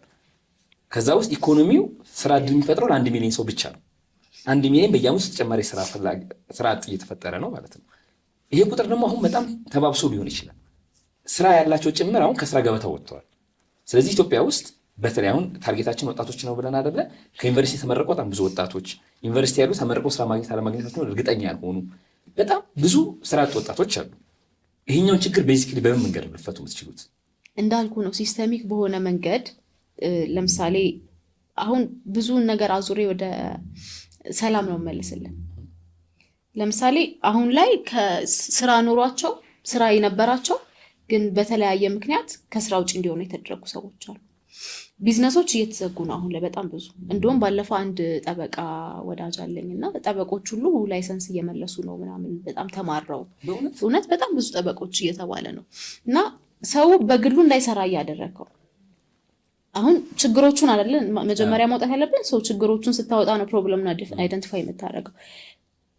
ህዝብ በጣም ትክክል ባልሆነ ግብር እየተማረረ ኢቭን በቤዚክ እንትኖች ላይ በቤዚክ አቅርቦቶች ላይ ሰራተኛው እንደዛው በግብር እንዲማረር እያደረገ ግብር በዳንተ ጊዜ የመቀነስ ነው የመጨመር ነው እንትኑ የሚኖረው ማለት ሶሻል ዲሞክራሲ ያው ጸረ ሀብታም ነው የሚባለው። አንደኛው እንትኑ ጸረ ነጋዴ ነው የሚባለው። ምክንያቱም ከሀብታም ቀንሶ ነው ለድሃ የሚደጉመው አይደል? ይኸውልህ ፖይንቱ ምን መሰለህ? አንድ ሰው ሀገሩ ላይ እንዲሰራ የሚከፍለውም ግብር አምኖበት እንዲከፍል ነው የምታደርገው። ለምሳሌ ግብር ስትቆርጥ መሟላት ያለባቸው ነገሮች አይደል? ግብር ከፋይ ከሆነ ስትከፍል አገልግሎት ትፈልጋለህ። ስለዚህ አምነህበት ነው መክፈል አለብህ ያንን ግብር። አገልግሎቶቹ ሊሟሉልህ ይገባል ነው ፖይንቱ። ስትሰራም እየተማረርክና አግባብ ያልሆነ ግብር ወይም ደግሞ ይሄው ስራ እየሰራሁ አይደለም፣ ጥሬ ዕቃ እየገባልኝ አይደለም፣ ንግድ ሱቆቼ እየተቃጠሉብኝ ነው ምናምን እያልክ ግብር ወስደህ ደግሞ ግብሩን ደግሞ መልሰህ ያንን ሱቅ ለማቃጠያ ከሆነ የምታደርገው ፖይንቱ የዋጋው መብዛትና ማነስ አይደለም። ስለዚህ አሰራሩንም ታስተካክላላችሁ ግብሩንም። ስለዚህ ነገር እንደተረዳነው ከሆነ ለምሳሌ አንዱ የሰላም ችግር ነው። የሰላም ችግር እንዲቀረፍ እናደርጋለን። ከዛ ደግሞ ሌላኛው የግብር ስርዓቱ አላግባብ የተለጠጠው ግብር እንዲስተካከል ይደረጋል። የተለጠጠው ብቻ ሳይሆን ምን አለ መሰለህ፣ አንድ ሰው ግብር ሲከፍል አንደኛ ሪዝነብል መሆን አለበት። ግብሩ ሪዝነብል መሆን አለበት። ከዛ ደግሞ ሪዝነብል ከሆነ በኋላ ለከፈለው ግብር ሀገሩ ላይ እንደፈለገ የመኖር መብት አለው ነው ፖይንቱ። ግብር ከፋይ ስለሆነ አይደለም ፎርዛት ማተር። ግን ግብር ደግሞ እየከፈለ ያለን አካል በቢሮክራሲ አታማርረው አይደለም መብቱ ስለሆነ ማለት ነው መገልገል። እና ያን ሁሉ የሚስተካከል ከሆነ አንድ ሰው ግብሩ በዛብኝ ያነሰብኝ ጥያቄ አይደለም የሚሆነው። ጥያቄው በትክክል የከፈልኩት ግብር ለሚገባው ዋጋ ውሏል ወይ ነው።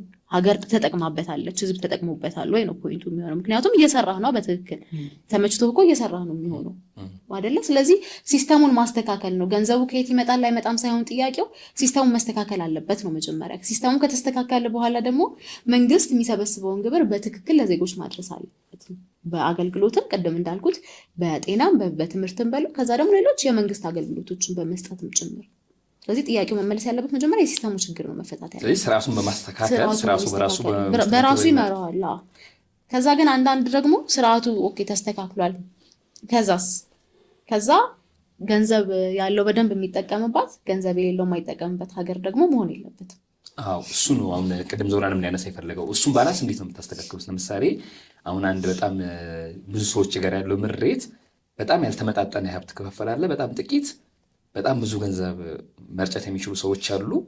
ገንዘቡን የሚያገኙበት መንገድ ትክክል አይደለም የሚል ወቀሳ ጭምር ቢቀርብባቸው፣ ከዛ ደግሞ በጣም ብዙ የሆኑ በጣም የሚቸገሩ ሰዎች አሉ የሚል ክርክር ይነሳል። እና እሱም ባላንስ ምንድን ነው ማስተካከል? አንድ ሰው ሰርቶ የማግኘት መብት አለው አይደለ? ሰርቶ የማግኘት መብት አለው። ሰርቶ ካገኘ በኋላ ደግሞ በአግባቡ ግብር መክፈል አለበት አይደለ?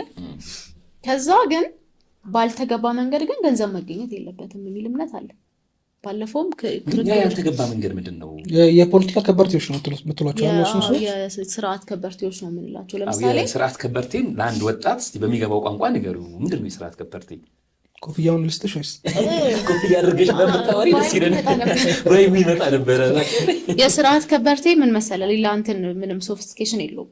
የስርዓት ከበርቴ ማለት በትክክል ሳይሰራ ነገር ግን አሁን ካለው ወይም ደግሞ ስልጣን ላይ ካለው አካል ጋር ስለተቀራረበ ብቻ የስራ እድሎችን የሚያገኝ፣ የስራ እድሎቹን አግኝቶ ደግሞ ሀብት የሚያካብት፣ ያ ኮኔክሽን ባይኖረው ኖሮ ግን በትክክል በላሉ ለፍቶ ያመጣው ነገር የሌለው ሰው ማለት ነው። ለምሳሌ የነሱ ሰዎች እጣ ፈንታ ግን ምንድን ነው የሚሆነው? እናንተ ስልጣን ስትይዙ ማኒፌስቶቸው ላይ በደንብ አይቼ ነበርና የስርዓት ከበርቴዎች እንዳሉ ይገልጻል። ያን ደግሞ እንደሚያጠፋ ኢህአፓ ይገልጻል። እና ንብረቱን ልትወርሱበት ነው ወይስ ለኛ ልታከፋፍ? እኔ እንኳን ይቅርብኝ። ለምሳሌ አሁን የስርዓት ከበርቴዎች በጣም ጥሩ ለህዝብ ተመልካች በደንብ እንዲረዳው የሆነ ቀን ጠዋት ብድጌልና ከመንግስት ጋር ይቀራረባል። ከዛ በማግስቱ መሬት በነፃ ሊሰጠው ይችላል፣ ወይ ደግሞ ያለ ጨረታ የሚፈቀዱለት አንዳንድ ነገሮች ይኖራሉ ምናምን ነገር። ከዛ በሳምንቱ ሚሊዮነር ሆኖ የምናገኛቸው ሰዎች አሉ።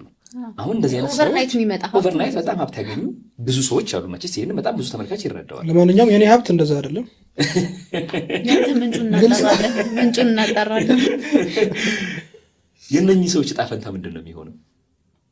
እንግዲህ አሁን ላይ ስላሉት ሰዎች አሁን ላይ ከስርዓት ጋር አሁን እኛ መምጣት አይጠበቅብንም። በነገር ላይ የነዚህ ሰዎችን ዳውንፎል ለማሳየት ሰምቶ እንደው ድንገት መንግስት ልብ ገዝቶም እኮ ሊተገብረው ይችላል። አይ ልብ መግዛቱን ተውና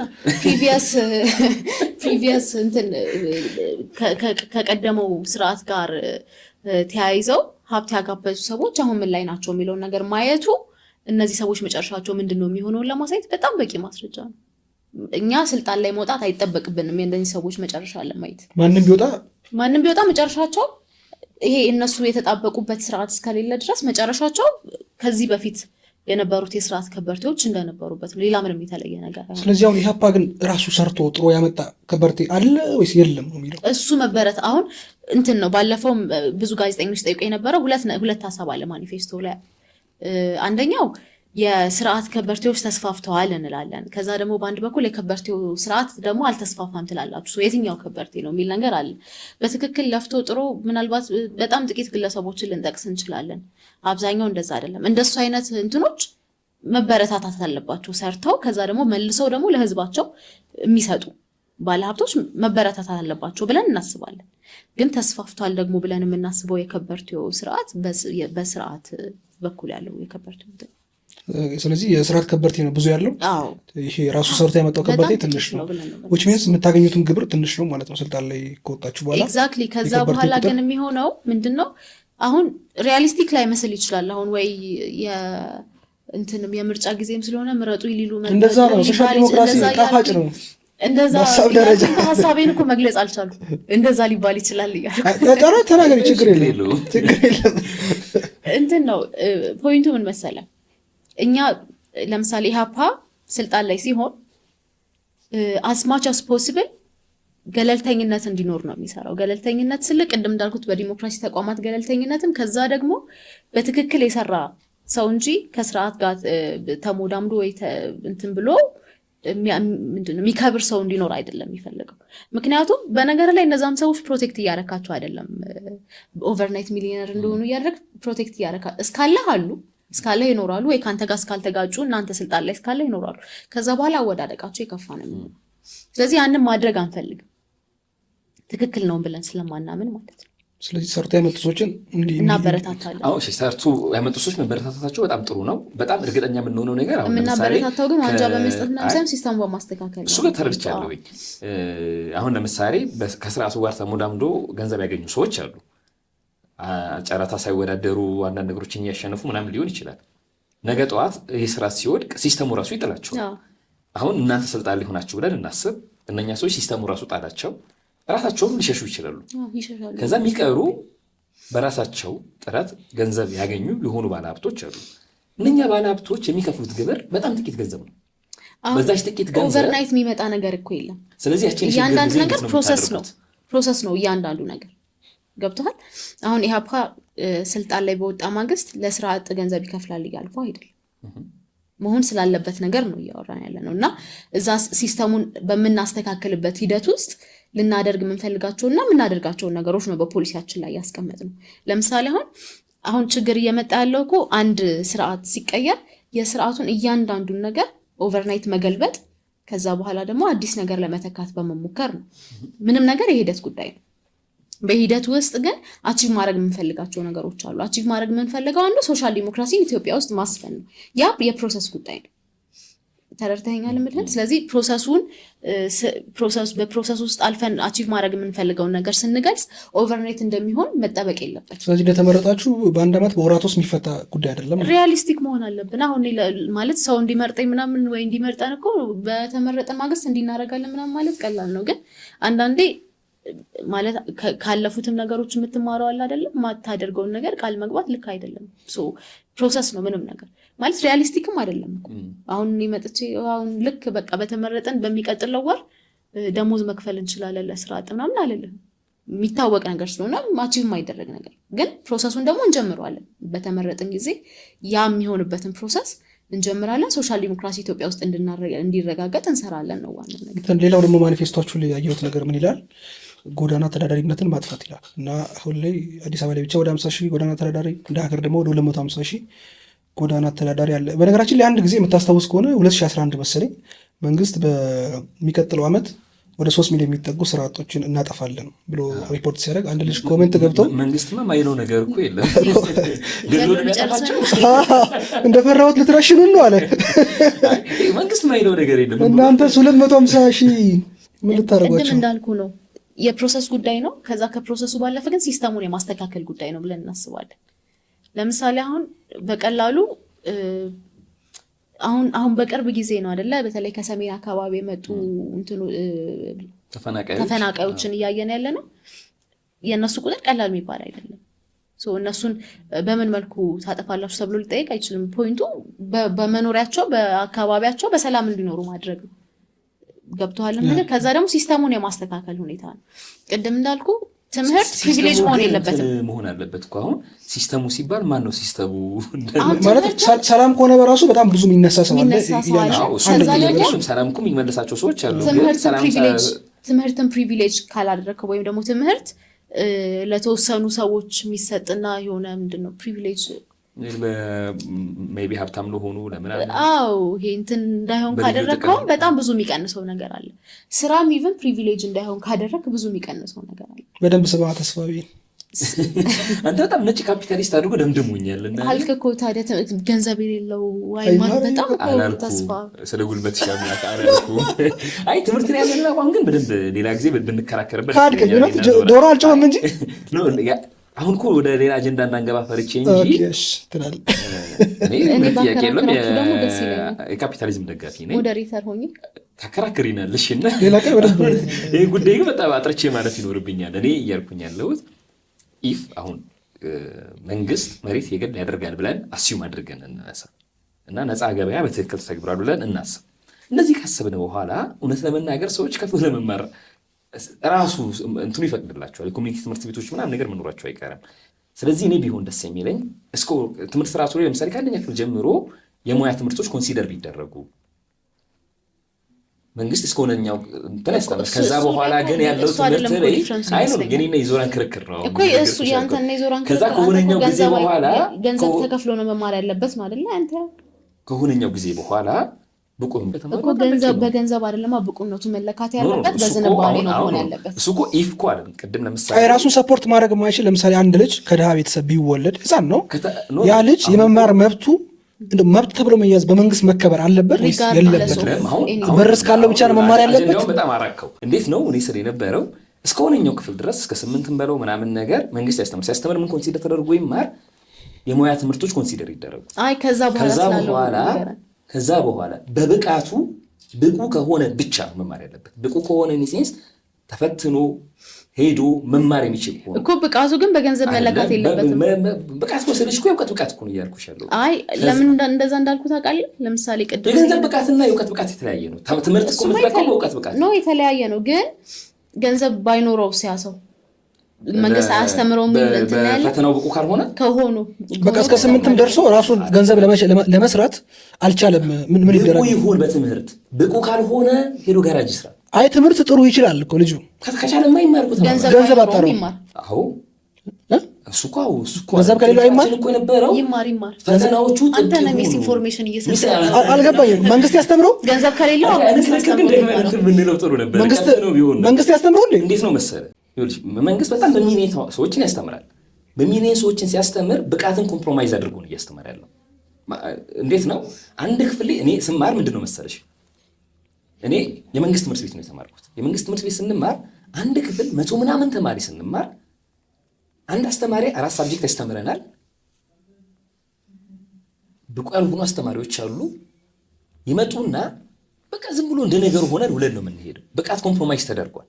ጥራት ኮምፕሮማይዝ ተደርጓል። መሆን የነበረበት ግን የግድ እኮ ነሰሪ 8ኛ ማለት 8ኛ ክፍል እኮ ላይሆን ይችላል። 9ም 10ም ታደርጎ ይችላል። ክፍሉን ተው። ግን ልጆች ከታች ጀምሮ ሲማሩ የሙያ ትምህርት ኮንሲደር ይደረግ። ከመደበኛው ትምህርት ስርዓት ውጪ እንኳን ቢወጡ ወጥቶ እንዲሰሩ ከሆነኛው ጊዜ በኋላ ግን አሁን መንግስት ይኸውልሽ ለምሳሌ ዩኒቨርሲቲ ሄዶ ግራጁዌት አድርጎ የወጡ በሚሊዮን የሚቆጠሩ ልጆች አሉ። ሄዶ በሚሊዮን የሚቆጠሩ ልጆች በመንግስት በጀት ተምረው ሲወጡ ምንም ነገር መስጠት የማይችሉ ናቸው። ያ ሁሉ ሚሊዮን በቢሊዮን የሚቆጠር ገንዘብ መባከን አልነበረበትም። መሆን የነበረበት ከሆነኛው ክፍል በኋላ ክፍሉን እኔ 8ኛ ክፍል ብያለሁ፣ 9 10ም ልናደርገው እንችላለን። ከሆነ ክፍል በኋላ ግን ሲሪየስ የሆነ የብቃት መመዘኛዎች ኖሮ በእነዚያ የብቃት መመዘኛዎች ብቻ። ለሱ ግን ምን መሆን አለበት መሰለህ? መጀመሪያ ስርዓቱ መቀየር አለበት። ከታች ጀምሮ ለሁሉም ሰው ትምህርት ፕሪቪሌጅ ሳይሆን መብት ሆኖ መመረጥ። እሱ እኮ አጠቃላይ እኮ ኢፍ ብለን አስዩም ያደረግነው ምንድን ነው? ስርዓት ተቀይሮ ስርዓት መቀየርን ሲስ ምናልባት ስርዓት መቀየርን ላትለው ነው። ስለ ስርዓት መቀየር ምንም ሳይሆን ሲስተሙ መስተካከል አለበት ነው። ትምህርት ቅድም እንዳልኩት ፕሪቪሌጅ መሆን የለበት። ሁሉም ዜጋ በመሆን ሊያገኘው የሚገባው ነገር መሆን አለበት። ስለ መሬት ፖሊሲ እናውራ። መሬት የግል መሆን አለበት ብለን እናምናለን። ሙሉ በሙሉ ነው ወይስ? አይ ለምሳሌ እንደ ቅንጅት ማኒፌስቶችን ላይ ያለው የመንግስት የግልና የወል መሆን አለበት ብለን እናምናለን። ግን ለምሳሌ አርሶ አደሩ በተለይ መሬቱ የራሱ ሊሆን ይገባል የሚል እምነት አለ። ሁሌ በቃ እኛ ነን የምናቀለው ሁሌ እንዲያታድርግ ምናምን ልክም አይደለም፣ ተጠቃሚነቱንም አያረጋግጥም ብለን እናምናለን። ከዛ ደግሞ መሬት የግል መሆን አለበት ስንል ለምሳሌ መሬት አሁን ለብሔር ለቋንቋ ተሰጥቷል እንደምታውቁት። ለዛም ነው ብዙ ሰዎች ተወልዶ ካደጉበት ቦታ የሚፈናቀሉት። ተረድተኛል ምልህ እና መሬት ከመሬትነቱ ባለፈ ምንም ስያሜ ሊሰጠው አይገባም ብዬ አምናለሁ። የመሬት ጉዳይ ባይዘ እኔ ራሴ አይገባኝም። ለምንድን ነው የመንግስት የሚሆነው? ምንድን ነው ታውቃለህ እንትን ለማድረግ ለፕሮግራሙ ጥሩ ውበት ለመስጠት የመንግስትን መከራከሪያ እየልከራከር ሞከርኩና አይመጣም ስሜት አልሰጠኝም አለኝ። ፀሐይ በምዕራብ ትወጣለች ብሎ መከራከር ሆነብኝና እንትን ይመስለኛል መከራከሮች ፈልጌ ነበረ፣ ግን ፀሐይ በምዕራብ ትወጣለች ብሎ መከራከር ሆነብኝ። አሁን ከመንግስት የሚቀርብ አንድ መከራከሪያ አለ። ከመንግስትም ሌሎችም ኢህአዴግም እያለ ከዛ ብልጽግናም ሌሎችም አሁን የመንግስት ደጋፊዎችም ይሄኛውን ፖሊሲ የሚደግፉ ሌሎች ፓርቲዎችም ያነሱት አንድ መከራከሪያ ያለ እሱ የሁለታቸውን ስሜት ባውቅ ደስ ይለኛል። መሬት የግል ከሆነ ገበሬው ለሆነ ሀብታም መሬቱን ይሸጠዋል የሚል ክርክር አለ እኮ። ይሸጠው እንዲሸጥ እኮ የሚፈልገው ሸጠው ብሩን ያጠፋዋል ነው የሚለው በነገራችን ላይ ከመንግስት ሳይድ ሆኜ ሊከራከር ስሞክር ምን ስሜት እኮ አይሰጠኝም ማለት እንዲህ ብሎ የሞገተው ሰው እኔ ብዙ ጊዜ ማለት ነው ያሁን ምን መሰለህ እነዛ የሚከራከሩት ከምን እንደሆነ ታውቃለህ? ይሄ በቃ ሁሌ እኛንን የምናውቀው እኛንን ኤሊት እኛንን ጥሩ የሚሆነውን ነገር የምናውቀው ምናምን። በነገር ላይ ስለ መሬቱ ስለሚኖርበት አኗኗር ገበሬው በደንብ ያውቃል። ሊትራሊ ስድብ ነው በነገራችን ላይ ገበሬውን መሬቱን ከእናንተ ከፈቀድንልህ አታውቅም ማለት ሊትራሊ ገበሬን መሳደብ። በጣም አንቺ ጥሩ መቀስቀሻ እንትን አገኘን። እሺ ገበሬን እየሰደባችሁ ነው እንዴት ነው መሰለህ ዞራል። አሁን መሬቱ የግል ከሆነ ይሸጠዋል። እነዛ ካልክ ለምሳሌ አንድ ሰው መኪናውንም መሸጥ መለወጥ ከተፈቀደልህ ሸጠኸው ልጅህን እኮ አታኖረውም ብለህ እኮ ልትከራከር ትችላለህ። አንድ ሰው ለራሱ ያውቃል። አንድ ገበሬ በነገራችን ላይ ገበሬው ስለ መሬቱ የሚያውቀውን ያህል ማንም አያውቅም። ረጅም ዘመን እኛ አይዲያሊ ነው የምናውቀው። ገበሬው ኢትዮጵያ ውስጥ መሬት ገበሬ አይደለም አሳልፎ ሊሰጠው ከሚገባው በላይ ክብር አለው። እዚህ ሀገር እኮ ሰዎች ታመው እናቶች አባቶች ታመው ቤታችሁን ሸጣችሁ ታከሙ ሲባል አላደርገውም ጥሪቴ ነው ይላሉ። ገበሬ መሬቱን በጣም ነው የሚወደው፣ በጣም ነው የሚያከብረው። ብድግ ብሎ አሳልፎ ሄዶ ሊሸጠው አይችልም። ገበሬ ከፈቀደልህ መሬቱን ትሸጠዋለህ ማለት ምን ማለት መሰለህ? አንተ ስለ ራስህ ስለማታውቅ እኔ ስለ አንተ አውቃለሁ እኔ እወስንልሃለሁኝ ብሎ እንዴት ነው አንድ የ7 ዓመት ልጅ አንድ ትልቅ አባት ለልጅ ማለት እንትኑ አይደለም። አሁን ገበሬው ራሱ መሬቱን እንዲወድ ያደረገው መሬት የመንግስት መሆኑ አይደለም። ሁሉም ገበሬ መሬቱን እንደወደደ ነው ብለህ ነው። ለምሳሌ የግል ቢሆን ኖሮ ገበሬው በዚህ ልክ ከመሬት ጋር ኦብሰስድ ይሆናል። ለመሸጥ ለመለወጥ ይቸገራል። የባለቤትነት ኢሹ አይደለም፣ ከካልቸር ጋር ተያይዞ የሚመጣ ከካልቸር ብቻ አይደለም። እንዳልኩ ሎንግ ተርም ነው የሚታሰበው። ማለት ለአንድ አርሶ አደር መሬቱ ሁሉ ነገሩ እኮ ነው። ሊትራሊ ህይወቱ ነው፣ ህይወቱ ነው ሙሉ እንትኑ ህይወቱ ከዚ ያደረገው መሬቱ ነው። ስለዚህ መሸጥ አይችልም፣ መለወጥ አይችልም። አርሶ የሚበላው ነገር ነው፣ ብቸኛ የእንጀራ ምንጩ ነው። ግን ያን ነገር መሸጥ ትችላለህ ቢባል አማራጮችን ማየት ይችላል። በዛ ልክ ኦብሰስድ ይሆናል ከመሬቱ ጋር። አማራጮች ያደረገው እኔ ገበሬው ከመሬት ጋር እንዲህ ኦብሰስድ መሆኑ እኔ ፖዚቲቭ አይደለም ብዬ ስለማስብ ነው። መንግስት የሚለው እንዴት ነው እኛ ከፈቀድንልህ መንግስት እያለ ያለው ከፈቀድንልህ ትሸጠዋለህ፣ ምክንያቱም ስለ መሬት ፍቅር የለህም ነው እያለ ያለው። ገበሬው መሬቱን ይወደዋል። ከዛ ግን ነፃነት ቢፈቀድ አማራጮች ማየት ይችላል። አሁን ገበሬ አማራጭ ማየት አይችልም። አማራጭ ማየት አይችልም ይቻላል። ገበሬ እኔ ተገዶ ነው ገበሬ ሆነ ብዬ ነው የማስበው። ምንም አማራጭ እንዳይ መሬትና ሲዘህ የምትበደርበት ስርዓት እናመቻቸልን ያሉ ምንም ስርዓት የለም። መሬትና ሲዘህ መበደር ማትችለው ማትሸጠው ማትለውጠው እውነተኛ ሀብት ከዛ ደግሞ አንድ ለመጨቆኛ መሳሪያ ነው። ሊትራሊ ነው ለመጨቆም ብቻ አይደለም፣ ዋስትና የለህም ለዛ መሬት። ነገ ከዚህ ቦታ ወጣ ትባላለህ። ካልመረጥክን መሬትን ቀማህ ነው መንግስት ቢል ገበሬው ወይ ለልማት ይፈለጋል ምናምን ተብለህ ትነሳለህ። ከዛ በኋላ እንግዲህ አንዳንድ አሁን አሻም እያለሁኝ ማለት ነው ብዙ ኬዞች ይመጡ ነበረ። ለመንገድ ምናምን ተብሎ ተነሱ ይባላሉ። ካሳ ይሰጣቸው ማለት ካሳው ትንሽ ነው ቢሰጣቸው፣ ከዛ ደግሞ ትንሿም አትሰጣቸውም። ከዛ ምን አንድ ሰው በሀገሩ ላይ ዋስትና ሳይኖረው ነው ሊትራሊ ምንድነው መንግስት እኔ ጥሩ ስለሆንኩኝ በችሮታ እየሰራህበት ነው እንጂ ይሄ አንተ አይደለም። እኔን ከተቃወምክ ወይ እኔ የማልፈልገውን ነገር ካደረግ ወይ ደግሞ ከእንቅልፌ ተኝቼ ስነሳ ከደበረኝ ይሄ ቦታ የእርሻ ቦታ መሆኑ ከዚህ ቦታ አስወጣለሁ ነው። መሬትን በነገራችን ላይ ኢትዮጵያ ውስጥ አሁን ትልቁ ሀብት መሬት ነው አይደለ? መሬትን የመንግስት ማድረግ መንግስትን የሀገር ባለቤት ባለ ንብረት ማድረግ ነው። መንግስት መሆን ያለበት የሀገር አስተዳዳሪ። ግን ለምንድን ነው ብዙ ጊዜ የሚገርመው ነገር እኔ በጣም ኤሌመንታሪ ኮንሰፕት ነው ብዬ የማምነው። ላወራ ስራ ፌሌ ቆምክ ሺ ዓመት ላወራ ማን ብዙ ያወራ እስቲ ጋዜጠኛ ስለሆንሽ ትናገር። እኔ አልተጨቆምኩም። ኧረ እኔ ራሱ ተጨቁኛለሁ። ተስፋ ነው ጭራሽ ትገለብጠዋለህ። እንደውም እንዳታወራ አይደለም በመሬት ጉዳይ በጣም ልቃወም ነው ይወጣልኝ ስለ በጣም ኤሌመንታሪ ጉዳይ ነው። ኢቨንኛ ለመለያየት ራሱ የሚከብደን አይነት ጉዳይ ነው ብዬ ነው የማምነው። ግን ለምንድነው ታዲያ ስልጣን ላይ ሲወጡ ያን ነገር ለመለወጥ የማይፈልጉት? የመጨቆኛ መሳሪያ ስለሆነ እኮ ነው። ቅድም እኮ ተባባል እሱን ነው መሳሪያ ነው። አሁን ይኸውልህ ትልቁ ሀብት ኢትዮጵያ ውስጥ መሬት ነው። ልክ መሬትን የመንግስት ስታደርግ መንግስት የሀገሪቱ አስተዳዳሪ ሲያየው የሀገሪቱ ባለቤት ነው። ከዛ አንተ በመንግስት ቸርነት የምትኖር ነው። እያንዳንዱ ነገር መንግስት አፍጣት ገልማጭ ይሆንብሃል። ከደበርከው መሬትን ይወስድብሃል ምናምን ነገር። ከዛ መንግስት ትልቅ የመጨቆኛ መሳሪያ ነው። ቅድም ለዛ እኮ ነው መንግስት የተለጠጠ ኃይል ሊኖር አይገባም ስንል ነበር። ስለዚህ ለስልጣን ያለው ፍቅር ነው። ስልጣኑ በጣም ያደላል። ሲነሳ መሬት ላራሹ ምናምን አለ አይደል? አይደል? እሱ ነገር እናወራበታለን ራሱ እኮ አለ አይደለም። ያ ለምሳሌ አሁን ስልጣን ላይ ሲወጡ ለምን ረስቷል ላልከው ምናልባት እኛም ላይ ቢያዝ እንዳይኖር ነው እኮ ይሄንን ማስረዳው። መሬት ለራሱ ያሉት ሰዎች ቤዚካሊ አብዛኞቹ ኢህአፓን የመሰረቱት የባለ ሀብት ልጆች ናቸው። መሬት ለአራሹ ባለመሆኑ የሚጠቀሙ ሰዎች ናቸው። መሰረታዊ ጥያቄ እናነሳለን። ግን ምንድነው እያደረግን ያለ ነው? እሷን እንግዲህ አድርገናት እኔ እናንተ ነን እያወራን ያለ ነው። ጥፋት ነውና እንታረማለን። ግን አንድ ጥያቄ አንስተን ሁለታችሁም አስተያየት መስጠት ትችላላችሁ። እንግዳ የሆናችሁ ማለት ነው። ሁለታችሁ ለምን መሬት የግል መሆን ያለበት? አሁን መሬት የግል መሆን አለበት ስንል አሁን አንዳንድ ሰው ምን የተለየ ተጨባጭ ለውጥ ያመጣል የሚል ጥያቄ ያለው ሰው አለ። ለአንድ የገበሬ ልጅ መሬት የግል ቢሆን ምን ይጠቅማል? ምን ተጨባጭ ለውጥ ያመጣለታል? አንደኛ በመሬቱና ላይቭሊሁዱ እየተመሰረተበት ባለው መሰረታዊ ነገር ዋስትና ይኖረዋል። ዋስትና አለው። መሬቱ ያሱ ነው።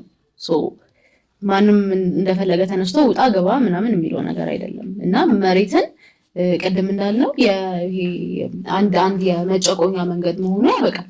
እሱ ደግሞ ብዙ የሚናገረው ነገር አለ ብዬ አስባለሁ። አይ መንግስት እኔ ዲሞክራሲያዊ ይሆናለሁኝ አልጨቆንም፣ ግን መሬቱ የኔ ይሁን ግን አልጨቆናችሁም ብሎ ቃል ይገባልን። ምን አመጣው እሱ? መሬቱ የኔ ይሁን ግን አልጨቆንም ምን አመጣው? ችግር የለም መሬቱ የግል ይሁን አይጨቁንም። ከዛ ወደ ገበሬው ያለ መሬት ለገበሬው ባለቤት ይሁን ነው። እና የጋራ መሬት የምትወት ምን አይነት መሬቶችን ነው?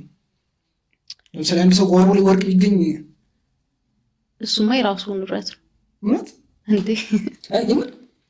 እንዴ ለምሳሌ አሁን ወርቅ ነው አይደል? እንትን አይደለም እያወራን ያለ ነው። ቦምብ ከተገኘ ነው እሱ ነው። አሁን አንድ ሰው እሱ እያለ ያለው ለምሳሌ እኔ የእርሻ መሬት ላይ ከዛ ስቆፍር የወርቅ ሀብት ከከርሰ ምድር ምናምን ነገር ወርቅ ተገኘ። እሱን እየተነጋገርን ነው። በነገራችን አሁን ባለው ህግ መሬትን ጓሮ ቆፈር አደረገ ቦምብ ቆጣ ያንተ ነው። ወርቅ ቆጣ ነው መንግስት ፀሐዩ መንግስታችን ጥሩ መንግስት ነው። የጋራ መሬት የሚለው የትኛው ነው? ያልሽን አባልሳሳት የግል መሬት የግል የሚሆን አለ። የወል እሱ ተቀንጅታችን ነው እንደ ኢህአፓ አይደል? እሺ እንደ ኢህአፓስ ምንድን ነው የምትሉት? እንደ ኢህአፓ መሬት የግል መሆን አለበት ብለን እናስባለን። ግን ኦፍኮርስ የወል የሚሆኑ መሬቶች አሉ። ለምሳሌ የጋራ ባለቤትነት ያላቸው መሬቶች ለምሳሌ የተፈጥሮ ሀብቶች እና የመሳሰሉት ነገሮች የህዝብ ናቸው፣ የህዝብ ሀብት ናቸው ፎርዛት ማተር። ስለዚህ የግል የሚሆን መሬት አለ፣ የህዝብ የሚሆን አለ፣ ሌላኛው መንግስት የሚይዛቸው መሬቶች። ስለዚህ አንድ ሰው ጓሮ ላይ ወርቅ ቢያገኝ የመንግስት ነው ማለት ነው። እሱን እኮ እየተነጋገርን ነው። ምን የምናየው አልኩህ እኮ ስለ ተፈጥሮ ሀብት አይደለም እያወራን ያለነው። አሁን ተሳቀቀን በጓሯችን ለመቆፈር ተሳቀቀን እኮ። አሁን እኔ ራሱ ጓሮ የለኝም እንጂ ሄጄ ያልኩኝ እኮ ፖሊሲ ለውጥ ካልመጣ። ቅድም አሁን ስለ ሲስተም እያነሳን ነበር እና ከካሜራማናችን የቀረበ ጥያቄ ነው። ሲስተሙ ችግር አለበት፣ ሁሉም ሰው ይስማማል። ሲስተሙን እንዴት ነው የምንቀይረው? እንዳልኩት ነው። በመጀመሪያ ደረጃ ለምሳሌ ቅድም ስለ ሕክምና ምናምን ስናወራ ቢሮክራሲው በጣም እንትን ያለ ነው። ምንድነው ስለ ትምህርትም ስለ ሕክምና ምና ስለ አንዳንድ ተቋማት ስናወራ ቢሮክራሲው በጣም አስቸጋሪ ነው። ስለዚህ የመንግስትን ሙሉ በሙሉ ጣልቃ ግባ ማለት ቢሮክራሲውን የበለጠ እንዲያስቸግር ማድረግ ነው የሚል ነገር ተነስቶ ነበር። እንዳልኩ ቅድም በዋናነት ሲስተም እንቀይር ስንል እዛ ቦታ የሚቀመጡ ሰዎችም እያወራን ያለ ነው። ስለዚህ ፕሮፌሽናል ሰዎችን ነው እንደዚህ አይነት ቦታዎች ማስቀመጥ ያለብን የሚል እምነት አለን። ሙያን ለባለሙያው መተው ማለት ነው። ይሄ ከፖለቲካ ንክኪ ነፃ ማድረግ ነገሮችን። ኦፍኮርስ ሁሉም ነገር ከፖለቲካ ንክኪ ነፃ ይሆናል የሚለው ሪያሊስቲክ ላይሆን ይችላል። ግን አስማች አስ ፖሲብል እንደዚህ አይነት ተቋማትን የሚመሩ ሰዎች ፕሮፌሽናል፣ ከዛ ሙያውን እና ሙያው የሚፈልገውን ነገር የሚረዱ ሰዎች መኖር አለባቸው ብለን እናስባለን። ያ ሲስተሙን በራሱ እንዲሻሻል ያደርገዋል። ከዛ የግብር ሲስተም አለ። የግብር ሲስተሙም አሁን እኮ ለመክፈልም እኮ አስቸጋሪ ነው። ለመክፈል ራሱ ተለምኖ ነው የሚከፈለው አይደለም፣ ብርም ለመስጠት ጭምር። እሱ መሻሻል አለበት እያለ ነው የሚሻሻለው። ለምሳሌ አሁን የግብር ስርዓት በጣም ቢሮክራሲው፣ ለምሳሌ ቀበሌ ሄደን ግብር ስርዓት ነው ትልቅ ነው። አንደኛ የሙስና ጉዳይ ነው። መታወቂያ ለማሳደስ የሙስና ጉዳይ ውስብስብ ችግሮች አሉ። እንዴት ነው እሱ የሚስተካከለው? ሙስናን ሲፈጽም የተገኘ አካል ላይ ተግባራዊ እርምጃ በመውሰድ በዛ ደረጃ ግን ቀላል ነው። ቀላል ስለመሆን መዝረክረኩ የተፈጠረው በሙስና ጉዳይ ብቻ ነው ወይ? አይ በሙስና አሁን እኮ መክበር ስለመቅለል ሳይሆን መሆን ስላለበት ነገር ነው እያወራን ያለው። ቀላል ነው። ሙስና ብቻ ነው ወይ ብዬ አይ ሙስና ብቻ አይደለም። አንዱ ብዬ ነው የጠቀስኩልህ። አስተውለህ ከሆነ አንዱ የሙስና ጉዳይ ነው። ሌላው አብዛኛው ነገር ፖለቲካሊ የተበላሸ ነው፣ የተነካካ ጉዳይ ነው ያለው። ለምሳሌ አንድ ሰው ግብር ለመክፈል ሲሄድ ግብር የሚቀልለት ሰው አለ። ግብር የሚቀልለት ስለ አማውንት አይደለም፣ የመክፈል ሂደቱ የሚቀልለት አለ፣ የሚከብድበት ሰው አለ እያልኩ ነው ያሉት። ያንን ማስተካከል ነው። ሁሉም ሰው በአገልግሎት ሰጪዎችና በአገልግሎት አቅራቢዎች ፊት እኩል እንዲታይ መስራት ነው ዋናው ነገር። ሲስተሙን ያስተካክሉታል ተብሎ ከሚታሰቡ ነገሮች በዋናነት ግን ሙያን ለባለሙያ ሞታው ብዙ ነገሮችን የሚያስተካክል ነው ያስባል። ስለዚህ ምናልባት በትክክል ከተረዳሁት ቢሮክራሲው ለባለሙያ ይሰጣል። ለምሳሌ የጤና ጥበቃ ሚኒስቴር በፖለቲካ ሹመት መሆኑ ቀርቶ የሙያ እናልኩ ነው ፖለቲካል አስፔክት ሊኖረው ይችላል። ግን እዛ ጋር የፖለቲካ ታማኝነትን ብቻ አይተህ የምታስቀምጥ ከሆነ ብዙ ነገሮች ይበላሻሉ ያሉ ነው። አሁን እየተበላሹ ነው። ለምሳሌ መንግስት በፖለቲካ ታማኝነት አይደለም የሚሾመው እያለ ነው። ሚኒስትር ደረጃ እኮ ቅቡል ነው ፖለቲካሊ ሹመት መካሄዱ። አይ ኮንሲደር ማድረገው ፖለቲካ ታማኝነትን ብቻ አይደለም ሙያንም ኮንሲደር አደርጋለሁ እያለ ነው መንግስት። አሁን እኮ ፖለቲካ በጣም ብዙ ፒኤችዲ ያላቸው ሰዎች እያመጣሁኝ ነው። ግን የፖለቲካ ታማኝነት ብቻ እዛ ቦታ ላይ ለመቀመጥ መስፈርት መሆን አይ መንግስት ደግሞ እያለ ያለው እኔም እኮ በፖለቲካ ታማኝነት ብቻ አይደለም የሾምኩ ያለሁት ነው እያለ በስራ አፈጻጸም ነው በሙያ። ሌላው ደግሞ አነሳለሻለሁ ያሰብኩት ጥያቄ ምንድነው ትናንትና እንትን ወጣ ምስል የእጩዎች ብዛት ማለት ነው እና ትብብር ለኢትዮጵያ አጠቃላይ ያስመዘገበው እጩ 225 ይመስለኛል። ኢትዮጵያ ደግሞ መንግስት ደግሞ የሚያስፈልገው የወንበር ቁጥር 275 ወር 74 547 ማለት ፓርላማ ወንበር 547 ነው። ስለዚህ 275 ማለት ነው ብለን ያዘው ተኩል ትመጣለች መሀል ላይ እና አሁን ላይ እናንተ ያቀረባችሁት እጩ እንዳለ በሁሉም ቦታ ላይ ቢያሸንፍ መንግስት መሆን አትችሉም ማለት ነው። ስለዚህ በዚህ ምርጫ ላይ የምትሳተፉት ምን አለማድረጋችሁ? አይ አሁን እሱ ሚስ አንደርስታንዲንግ የተፈጠረው እሱ ጋር ነው። ምናልባት መረጃው ይፋ ስላልወጣ ሊሆን ይችላል። ይሄ ቅንጅት 4 ፓርቲዎች ናቸው አባላት የሆኑት። ከ4ቱ አባል ፓርቲዎች ውስጥ እናት ፓርቲ በቅርብ ነው ለቅንጅቱ እንዲመለስ የተፈቀደለት። ያ ማለት መቼ ነው? የእጩ ምዝገባ በዲጂታል ሲስተም ተመዝግቦ ኦልሞስት ማለቅ ከጀመረ በኋላ። ስለዚህ ትብብሩም ለብቻው አስመዝግቧል፣ እናት ፓርቲም ለብቻው አስመዝግቧል። ያ መርጅ የሚሆንበት ፕሮሰስ አላለቀም ገና። ስለዚህ የእናት ፓርቲ ተቀንሶ ነው እንጂ የእናት ፓርቲ ብቻ አይደለም ደግሞ የተቀነሰው። ለምሳሌ 2 ሂደት ነው ያለው። ካንዲዴት አሁን በማኑዋል ያስገባናቸው እጩዎች እናት ፓርቲ ሳይኖር ብቻ ከ1250 በላይ በማኑዋል ያስገባ ነው ማለት ነው። ከዛ በመሀል የጨመርናቸውን ታሳቢ ሳላደርግ ማለት መጀመሪያ የገባውን ዴታ ብቻ ይዤ በዚህ ሁሉ አፕዴት ሳይሆን ነው ምርጫ ቦርድ መረጃውን የለቀቀው። አዎ እናት ፓርቲ ያስገባቸው ብቻ ሳይሆኑ ቅንጅቱ አስመዝግቧቸው ሬጅስትሬሽን ፕሮሰስ ላይ እንትን ያላሉ ሰዎች ይሄ በፋይዳ ምክንያቱም መጀመሪያ በማኑዋል ስናስመዘገብ የፋይዳን ማንዳቶሪነት እንትን አላል ከግምት ውስጥ አናስገባ ነው የላክ ነው። ስለዚህ ፋይዳ ሲኖርህ መታወቂያና ፋይዳ የተለያየ አካባቢ ላይ እንደምትኖር ሊያሳይ ይችላል። መወዳደር የምትችለው የቀበሌ መታወቂያ ባለበት አካባቢ ነው የሚለው። እኛ ፋይዳን መሰረት አድርገን የመዘገብናቸው ፋይዳን መሰረት ሳናድርግ የመዘገብናቸው እንትን ይፈጠራል፣ ልዩነት ይፈጠራል። እሱ ለማስተካከል እየተነጋገርን ነው ከምርጫ ቦርድ ጋር። ስለዚህ አፕዴትድ የሆነ ኢንፎርሜሽን እናት ፓርቲ ከገባ በኋላ እነዚህ ኬዞች ከተስተካከሉ በኋላ ያለውን ኢንፎርሜሽን ማየት ይቻላል። ሌላው ከሲስተሙ አመዘጋገብ ጋር በተያያዘ ለምሳሌ ሲስተሙ ላይ ኮታ አለው አይደለ? ለምሳሌ በሐዋሳ ከተማ ለፓርላማ ማቅረብ የምትችሉት ሌትሳይ 6 ነው እንበል 3 ካስመዘገብን በኋላ ሲስተሙ ሞልቷል ብሎ እየዘጋብን ነበር። እሱም በተደጋጋሚ ለምርጫ ቦርድ ኮሚኒኬት አድርገናል።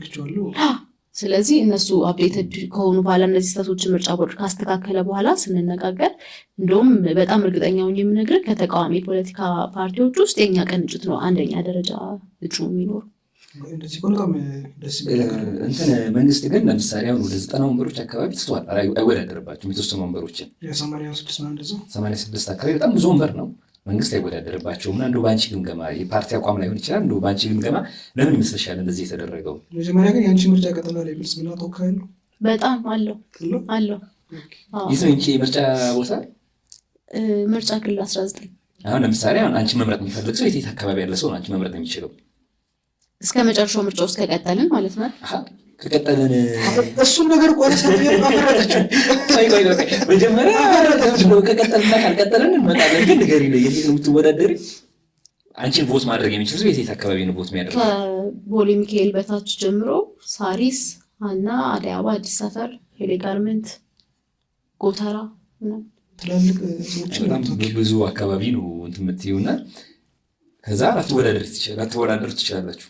እሱ በነገራችን ላይ እኔ ሚስጥር ሰምቼ ሚስጥር ስምሽ ነው ለካ ሚስጥር ያኛው ሚስጥር ሰምቼ ጠይቅሻለሁ ያልኩ ነበር እና ያባ ሁሌ እንደዚህ ምርጫውን መቆ ካደርጋችሁት አንድ ቀን ሲቀረው ሾክ ብሎ ላት ሊል ነው ምናምን የሚባል ወሬ አለ እና ገና እኛ ወደ ምርጫ ሂደት ውስጥ ስንገባ ፕሪኮንዲሽን አስቀምጠን የገባ ነው። መሟላት አለባቸው እኛ እስከ መጨረሻው በምርጫ ሂደት ውስጥ እንድንቀጥል እነዚህ ነገሮች መሟላት አለባቸው ብለን ነው ወደ ምርጫውም የገባ ነው። እነዛ ነገሮች ተሟልተዋል ወይስ አልተሟሉም ነው? ምንድን ናቸው እኛ እንዲሟሉ የምትፈልጉት ነገር? ያስቀመጥናቸው ቅድመ ሁኔታዎች የፖለቲካ እስረኞች መፈታት፣ የሚዲያ ተቋማት እና አጠቃላይ ዲሞክራሲ ተቋማት ገለልተኝነት፣ የጦርነት መቆም፣ የንጹሐን ግድያ ማብቃት፣ የዓለም አቀፍ ታዛቢዎች መኖር እና የመሳሰሉት ናቸው። ስለዚህ እነዚህ ካልተሟሉ አንድ ቀንም ሲቀር ለቃችሁ ልትወጡ ትችላላችሁ ነው? ቀኑንማ አሁን አልናገርም ግን እነኚህ ነገሮች አሁን አይደለ ቀን ቆርጠናል ሳይሆን ብንቆርጠም አልናገርም። ሰው አሁን ይህንን ከግምት እያስገባችሁ ነው ምንሰራው። አሁን ከአንቺ ግምገማ አንጻር ወይም ከፓርቲያችሁ ግምገማ አንጻር እንዴት ታዩታላችሁ?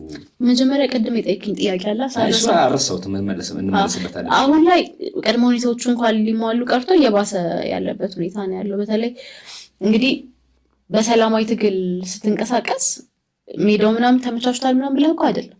አሁን ላይ ግን ሰላማዊ ትግል ነው ሰስቴነብል የሆነ ለውጥ የሚያመጣው። ስለዚህ ያ ነው መስመራችን በሚል ነው የምንንቀሳቀሰው። ያንን እያደረግን ባለንበት ሰዓት አስበው ሀራስመንቱ ይበረት ነው። አባሎቻችን በየቦታው ይታሰራሉ። ያ በነፃነት መንቀሳቀስ አንችልም። አዲስ አበባ ላይ ሰልፍ ሊጠሩ ነው ሲባል እነዚህ አሸባሪዎች እየተባለ ባለበት ሁኔታ ከዛ ደግሞ ቅድም ያልከው ነገር ይመጣል። ባለፈው ጠቅላይ ሚኒስትሩ ፓርላማ ላይ እንደዚህ አይቀጥልም ይሄ ፓርላማ ተቃዋሚ ፓርቲዎችን ታያላችሁ ምናምን ኦልሬዲ ካልኩሌሽኑን እንደጨረሱት ነው የሚያሳየው እኮ እሱና በምን ሴንስ ነው እንደዚህ አይነት ምርጫ ዲሞክራሲ ይሆናል ብለህ የምታስበው? ስለዚህ ምርጫው ዲሞክራሲያዊ ላይሆን ይችላል የሚል ግምገማ አይሆንም የሚል ግምገማ ነው ያለ። አሁን ላይ ባለው እንዳልኩ ቅድመ ሁኔታዎቻችን አልተሟሉም። እንደውም እየባሰ ነው ሄደው። የፖለቲካ እስረኞች እንኳን ሊፈቱ እየተያዙበት ያለው አያያዝ ኢንሁማን ነው። ሕክምና እየተከለከለ ያለበት ሁኔታ ነው ያለው። ጦርነቱ እየተባባሰ ነው። ንጹሐን በጣም እየተገደሉ ነው ያሉት። ተሻሽሏል ልትል የምትችልበት ሁኔታ ምን አለ ብዬ አለ። ስለዚህ አጠቃላይ ዝንባሌያቸው ሁሌ ወደ ለቆ ወደ መውጣቱ ነው ማለት ነው። የእኛ አሁን የዝንባሌ ምናምን ጉዳይ ሳይሆን ፖይንቱ ምን መሰለህ እኛን ይሄንን ውሳኔያችን ሩል የሚያደርጉት እነዚህ ቅድመ ሁኔታዎች ናቸው። ስለዚህ አሁን እኛ ተቀባይነት ካገኙ ወይ ከተሻሻሉ ትቀጥላላችሁ፣ ከተሻሻሉ እንቀጥላለን፣ ካልተሻሻሉ ግን ትታችሁ ትወጣላችሁ ነው። እስከዛ ድረስ የሚደርሱ ፖለቲካዊ ውሳኔዎችን ወስናለን። ጥሩ፣ ወደ ቅድም ጥያቄ እንመለሳው። መንግስት ከ80 በላይ 86 አካባቢ ወንበሮችን አይወዳደርባቸውም፣ ትቷቸዋል። ከምንድን ነው ስሙ ከእንትን ለምን እንደዚያ ያደረገ ይመስልሻል? እጫቱ ህዝብ እኔ በነገር ላይ በጣም ትልቅ እኮ ፖለቲካል ሚኒንግ ነው ያለው። እንደዚህ አይነት ነገር ስልጣን የሚሰጣችሁ ህዝብ ሳይሆን እኔ ነኝ የምሰጣችሁ ነው። እኔ የተለቀቀላቸው ሰዎች ራሱ ኮንሲደር እንዲያደርጉ የምፈልገው ነገር ነገ የሆነ ነገር በተናገረው ቁጥር እንዴት እኔ እኮ ነኝ ስልጣን ቦታ ለቅቄ ያስገባው እየተባሉ ሁሌ ባሪያ ሆኖ ነው የሚኖሩት። ስለዚህ ለሁሉ አካላት ታስቦ የተደረገ ወንበር ነው ብለሽ ነው የምታስቢው? አዎ። አንዱን መናገር ይቻላል ወይስ ሚስጥር ነው? አስተያየት አልሰጠም። ዜናውን የሰራው ሪፖርተር ነው። ኢንሳይደርም ሰርቶ ኢንሳይደር ነው የሰራውና የዜማና የአብን ኃላፊዎች ባሉበት ብልጽግና ፓርቲ እጩዎቹን አላቀረበም ብሏል። ኢዜማ ደግሞ ወጥቶ እዛ ላይ የሚወዳደረው ከ5 በላይ ፓርቲ ነው እንጂ እኔ ብቻ አይደለም። ስለዚህ ሚዛኑ ላይ ሳለ አሁን የብልጽግና ለቆ ሲወጣ የብልጽግና መዋቅር እዛ ላይ አይንቀሳቀስም ማለት እኮ አይደለም። የብልጽግና መዋቅር መቼም ኢህአፓዊ ትብብሩ እንዲመረጥ አይደለም የሚቀሰቀሰው የብልጽግና መዋቅር። አይዞኝ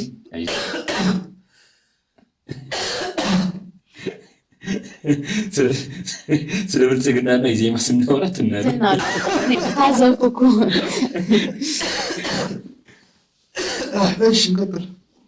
ከነሳ አይደል ነው የሚገባ። እንመለስ። ዞራ እንትን ብሎት ነበረ ቀረጻ አቋርጠን የነበር ነው። አልቆርጦም አትናገራቸው። እሺ እንቀጥል። ወደ ምንድን ነው ስሙ ኢዜማ ለምሳሌ የሚወዳደርባት ለምሳሌ ብርሃኑ የሚወዳደሩበት ቦታ ላይ ብልጽግና ማንም የሚወዳደር አሁን መሪ ሆኖ ኢዮብ መሳፍንት ለምሳሌ ኢዮብ መሳፍንት የሚወዳደርበት ቦታ ብልጽግና ባይወዳደር ከዛ ሌሎች ተወዳዳሪዎች አሉ አይደል እንዴ? እናንተ ትወዳደራላችሁ፣ ፖለቲካ ከሆነ ተስፋ በምናወራው ስለዚህም ብልጽግና ሄዶ ከውስጣዊ መዋቅሩን ተጠቅሞ ኢዜማ መምረጡ ይቀሰቅሳል የሚል ጥርጣሬ። አሁን ምርጫ ቅስቀሳ ሲጀመር ብናየው አይሻልም? በእናንተ ግምገማ ኢዜማና ብልጽግና እኛ እኮ በብዛት ደጋግመን እኮ ተለጣፊ የምንላቸው ፓርቲዎች አሉ። አንድም በሌላ መልኩ ጥያቄ የሚሆንብን እንደውም ለምንድን ነው የማይዋሃዱት? ምክንያቱም አሁን እኛ አንድም አንድ አይነትም ባንነው ከምንቀራረባቸው ፓርቲዎች ጋር ቅንጅት መስርተናል። በቃ ለምን አይመሰሩት?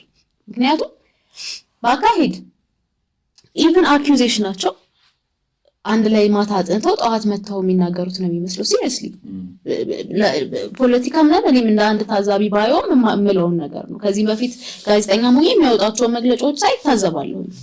በቃ አንድ አይነት አኪዩዜሽን፣ አንድ አይነት አፍ፣ አንድ አይነት ቋንቋ የሚጠቀሙ ሰዎች ናቸው። ስለዚህ አሁን እኔ መናገር አይጠበቅብኝም። ሜይ ቢ ብዙ ጊዜ እንደው ኢዜማን በዚህ ጉዳይ የሚያስተቸው ነገር ምንድን ነው? አንደኛ ከምርጫ በኋላ ስልጣን መቀበላቸው ነው እና ከምርጫ በኋላ አንቺ ሜይ ቢ ኢህአፓ እኮ ስልጣን መጥቶለት ነበር 2013 ላይ 4 ስልጣን የመጣለት ለዚህ እውነት 4 ተቀበላችሁ ሪጀክት አደረጋችሁ? ኦልሬዲ ማን እንዳልተቀበሉ እኮ ግልጽ ነው።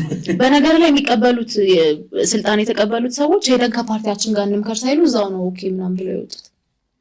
ለምሳሌ ድጋሚ ስልጣን ቢያመጣ በግል ለምሳሌ አንቺ አንድ ስልጣን መንግስት ይዞ ቢመጣ መቼም አላደርገው ነገር አብረን እንስራ፣ አንቺ ሀሳብ አለሽ እኔ ሀሳብ አለኝ፣ ሀሳቡን አልቀበልም ቢልሽስ? እኔ ለምን ገብቼ ባረሙ የብልጽግና ባለው ነበር። አንድ ተቆም ለምሳሌ አንድ ሚኒስቴር ቦርድ ሰጥቶሽ እዚህ ላይ ፈለግሽው አይነት የአንቺን ፖሊሲ ኢዜማ ባለፈው ትምህርት ሚኒስቴሩ ላይ ያስፈጸምኩት የራሴን ፖሊሲ ራሳቸው የኢዜማ አባላት እኮ በእሱ ላይ ተመሳሳይ ምልከታ የላቸውም። ግማሾቹ የብልጽግናን ፖሊሲ ነው እንትን ያለው፣ ግማሾቹ ደግሞ የራሳችንን ፖሊሲ ያስፈጸም ይላል። ዩኔቨር ነው። ኦኬ ግን ለእናንተ ቢፈቀድ ትሞክሪያለሽ? አልሞክረውም።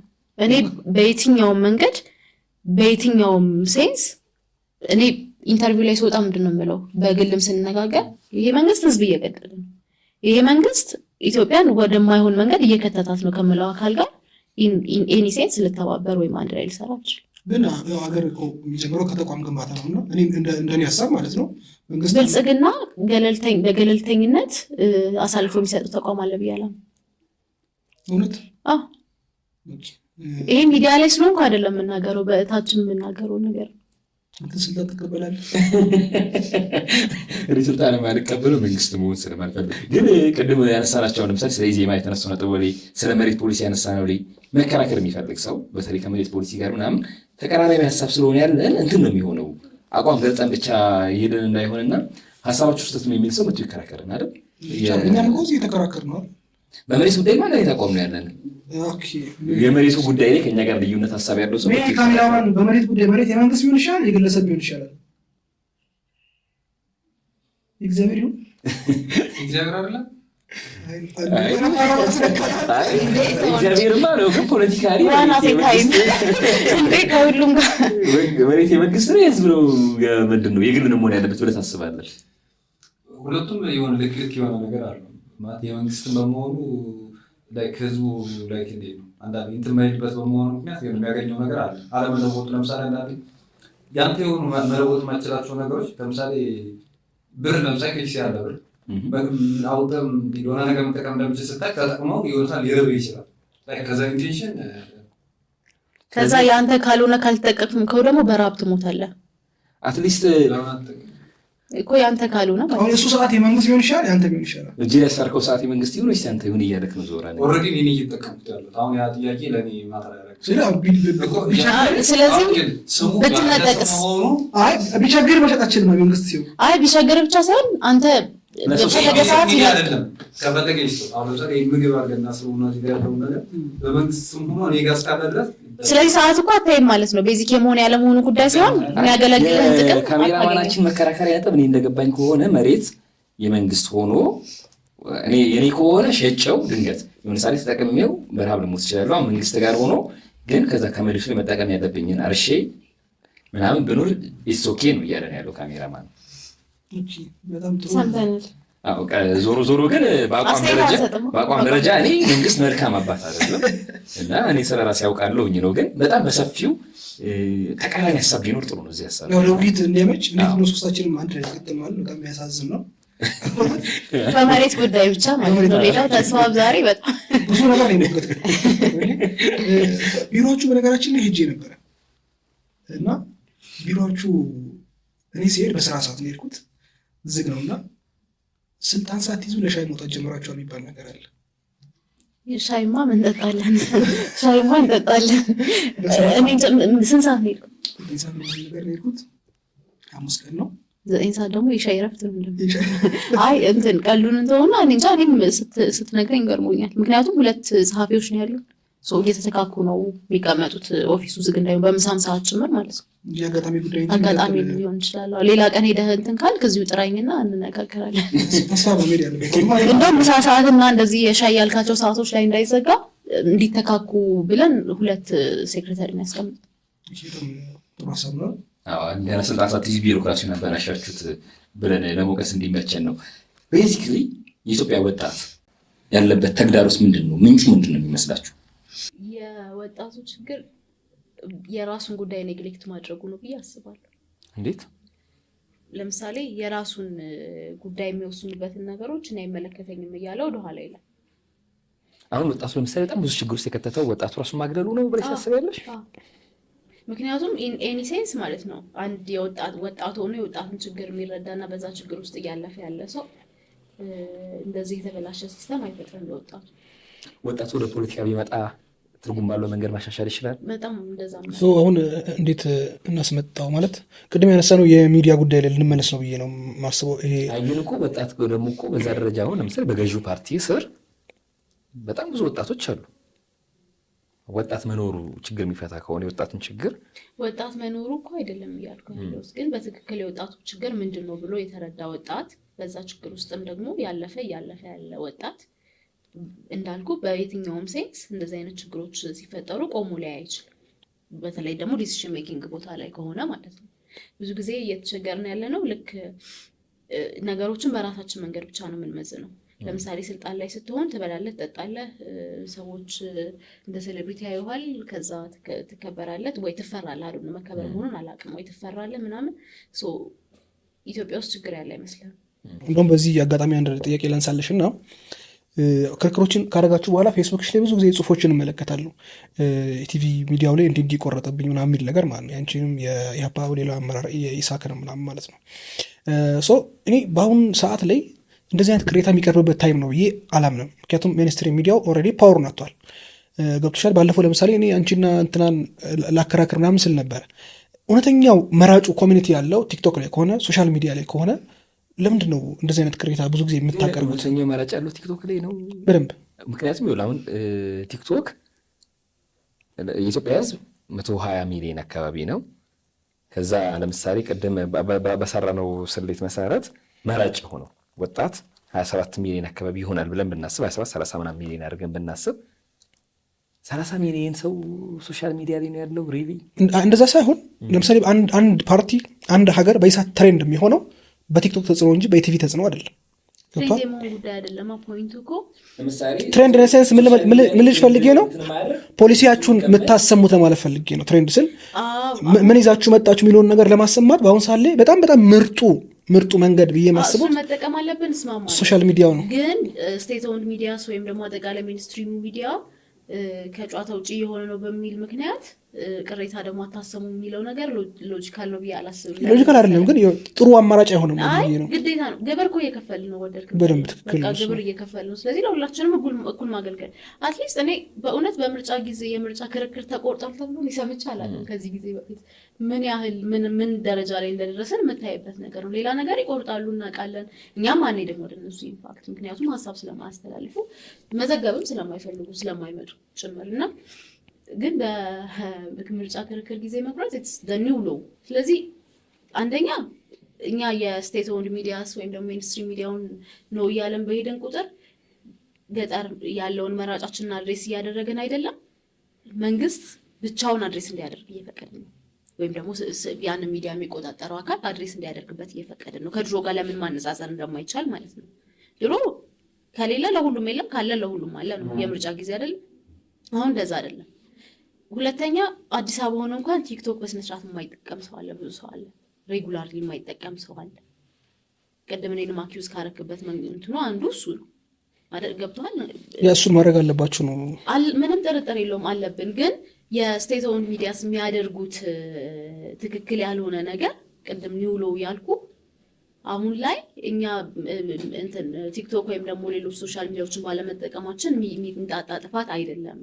የተለያይቶ ነው መታየት ያለበት። ያስ እነዚህ መጠቀም አለብን እንጠቀማለን። ግን ስቴት ኦውንድ ሚዲያ ስለሁሉም ነው እኩል ያገለግሉ። ግን ምን አውርተሽ ነው የቆረጡብሽ? ማለት እንግዲህ በጣም ትልቁ የሚባለው የመደመር መጽሐፍ ምናምን ራቆት ስታስቀሪ ነበርና እሱን አስተላልፈው ምንድን ነው የቆረጡት? እሱን ኢቲቪ አይደለም ፋና ነው የቆረጠው። መጨረሻ ላይ እኮ እንትን በጣም ፕሮፌሽናል ስለነበሩ በዚህ የምርጫ ክርክር አመስግኛለሁ። ኦኬ ተመልክቻለሁ። የቆረጠው ኢቲቪ ነው። ኢቲቪ ነው እሱን እኮ በግልጽ ተናግሬያለሁ። ኢቲቪ ነው የቆረጠው። ሲቀር ጋዜጠኝነት ላይ አጠቃላይ ኮሚኒኬሽን ስራ ላይ ነምበር ቫልኪዩ የሚባል ነገር አለ እንደምታውቁት። አንገል አመራረጥ የምትቀርጽበት ቦታ እያንዳንዱ ነገር ንግግር ነው። አፋውታ መናገር አይጠበቅም። ከዛ ደግሞ ጋዜጠኛው የቆምንበት የነበረውን ቦታ በጣም ፕሮሞት ሲያደርግ ነበር። ከዛ እኔ በቃ ጋዜጠኛ ማለት አንደርስታንድ ለማድረግ ሞክራለሁ ሚዲያ ላይ ያሉ ሰዎችን ስለሚገባኝ ማለት ነው ያለው ችግር። ከዛ ከብልጽግና በኩል ተወክሎ የመጣው ሰውም ጋዜጠኛው ባለበት መንገድ ራሳቸውን ፕሮሞት ለማድረግ ተጠቅሙ። ስለዚህ ይሄ ምንድን ነው የሚያሳየው? መናበባል እዛ ቦታ ላይ እኛ የተጠራ ነው ኢንቴንሽናሊ ነው ማለት ነው። ኢንቴንሽናሊ ስኮር ለማድረግ ነው የተጠራ ነው ወይም ስኮር ያደርግልናል ብሎ ስላሰቡ ይሄ ትክክል አይደለም፣ የእናንተን እንትን ጥያቄ ውስጥ ይከታል ብያ ነው ያልኳቸው። እሱን ቆረጡት። ሌላ አንድ ቆርጠው ያስቀሩት ነገር ስለ አማራ ክልልና አማራ ክልል እየተደረገ ስላለው ጦርነትና ተመሳሳይ እንዲሁ ደግሞ በአማራ ሕዝብ ላይ እየሆነ ስላለው ነገር የተናገርኩት ነገር ነበር። አንድም እሱን ነው ቆርጠው ያስቀሩት። ኦኬ በዚህ እንትን ስለ መደመር መጽሐፍ ትንሽ እናንሳና መነሳት አለበት ብዬ እኔ ላንሳውሽ። በጣም ብዙ ጊዜ ማለት ነው በጣም ብዙ ጊዜ በፊት ላይ የምታውቁ ከሆነ አቶ ልደቱ አያሌውን ጨምሮ በደማተ ስለምታደንቀው አገራችን አገር በቀል የሆነ የፖለቲካ ኢዲዮሎጂ ያስፈልጋታል ብሎ እንደ ሀሳብ ያነሳ ነበር ማለት ነው። ግን ያን ማድረግ አለባቸው የሚባሉ ትላልቅ የሆነ የፖለቲካ ሰዎች ልትስቂ ነው ሳቂና አልቀጥልሽ ያን ማድረግ የመንግስት ባለስልጣናት የሳቁት እነሱ ስለሳቁ ነው እንጂ ያን ማድረግ አለባቸው ብለን የምናስባቸው ትላልቅ የፖለቲካችን ላይ ያሉ ትልቅ ፊገሮች ያን ነገር ሳይሞክሩት አልፈዋል። እና አንደኛ ነገር ለምሳሌ አንቺ አርቲክል ጽፈሽ ታውቂያለሽ፣ ዜና ጽፈሽ ታውቂያለሽ ብዬ አስባለሁ። እና በጣም ኮሚትመንት ይጠይቃል፣ መጽሐፍ ማሰብ ይጠይቃል።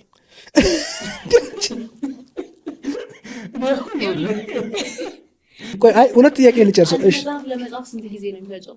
በጣም ረጅም ጊዜ። ደራሲ ነው። መጽሐፍ ተጽፏል ማለት እኔ ደራሲ ጓደኞች አሉ እሱ ደራሲ ምናምን እና መጽሐፍ ምን ያህል ሀስል እንዳለው አውቃለሁ። አሁን ልልሽ የፈለኩት ስለዚህ አሁን የስራ ሰዓት ተበድሏል ማለት ነው። በትክክል ጽፎት ከሆነ ሲሪየስሊ የጻፉት ፕራይም ሚኒስትር ሆነው ነው አይደለም? አይ እሱማ ለምሳሌ ጠቅላይ ሚኒስትሩ የስራ ጊዜ ውጭ ማታ ሊተኛ ሲል ግን እሱ እንዳለ ሆኖ እንትኑ ይሄ ማለት ኮንተንቱ እናውራ ስለመደመር። ቆይ እሱ እንዳለ ሆኖ ሌላ የፈለኩት ነገር ምን መሰለህ፣ ሀሳቡን ያለመስማማት እኔ መብት ነው ብዬ ነው የማምነው። መብት ነው ገብቶሻል። እኔ ሀሳቡ ላይ ለምሳሌ ሀሳቡን ስለተቸን ደግሞ እንደ አሸባሪ መቆጠርም የለብንም። ትክክል ነው፣ እሱንም እስማማበታለሁ። እኔ ሀሳቡ ላይ ለምሳሌ የምወዳቸው ፖይንቶች ቢኖሩም ትይና ግን ምንድነው ትልቁን ነጥቤ አንድ ጽፎ እንደሚያቅሰው አንቺም እሱም እኔም ይሄ 200 ገጽ ቁጭ ብሎ መሞንጨር በራሱ ጥረት የሚጠይቅ ነገር ነው ብዬ አስባለሁ። ስለዚህ ለዛ ራሱ ትንሽ ክሬዲት መስጠት አያስፈልግም ወይ? ዋጋ መስጠት አያስፈልግም ወይ? ኖርማል መጽሐፍ አይደለም፣ ልቦለድ አይደለም። ይሄ በነገር ላይ እነሱ የሚሉት ምንድን ነው ሀገር የምንመራው በዚህ እንትን ነው የሚሉት እኮ በየእንትናቸው ሲመጡ የኛ ርዕዮተ ዓለም ቤዚካሊ መደመር ነው። ስለ ጻፉት ክሬዲት ለመስጠት ምናምን ተብሎ ወይ አርቲክል መጽሐፍ ራሱ ከባድ ስለሆነ ክሬዲት ለመስጠት በእንደዚህ አይነት መጽሐፍ ሀገር ትመራለች ብዬ ይላል እኔ ኤኒ ሴንስ በመደመር መጽሐፍ ኢትዮጵያ መመራት አለባት ብዬ አላስብም። ከዛ ደግሞ አለባት የሚሉት ሰዎች ደግሞ መጽሐፉን እንዳላነበቡ ደግሞ የሚያሳይ አስተያየት ነው የሚሰጡ። አንብበዋል? ተስፋ አንብበዋል? አንዱ እኮ የወጣቱ ችግር በነገር ላይ ይሄ ነው። ሀገር የምትመራበት ዶክመንት ነው ያሉ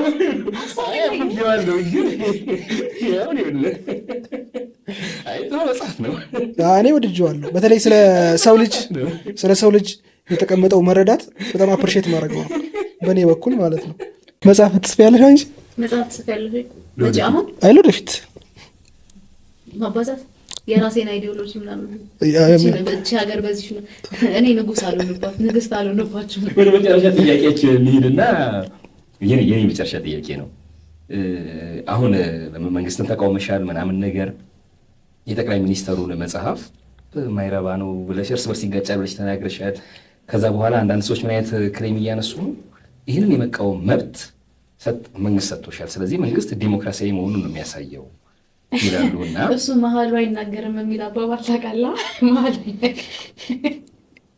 እኔ ከዛ ከክርክሩ ተላልፎ ከዛ ነው የጀመረው ሀራስመንቱ። በቼም አንድ ሰው ያመነበትን ነገር ምናምን ስለተናገረ በሚኒስትሮች ጭምር ምናምን ካስፈራረበው በኋላ እኔ ዲሞክራሲ ስለሆንኩ ተናገረች ምናምን ማለት ቀልድ ነው። በትልቅ ባለስልጣን ደረጃ ማስፈራራት ደርሶብሻል? አሁን የሚጽፉትን እኮ ማየት በቂ ነው። ከዛም ደግሞ የምታየው አይደለም ከዚህ በፊት የነበረህን የሴኩሪቲ ሴንስ ኦፍ ሴኩሪቲ እና አሁን ያለህን ሴንስ ኦፍ ሴኩሪቲ እኮ ታውቀዋለህ ልዩነቱን ምናምን።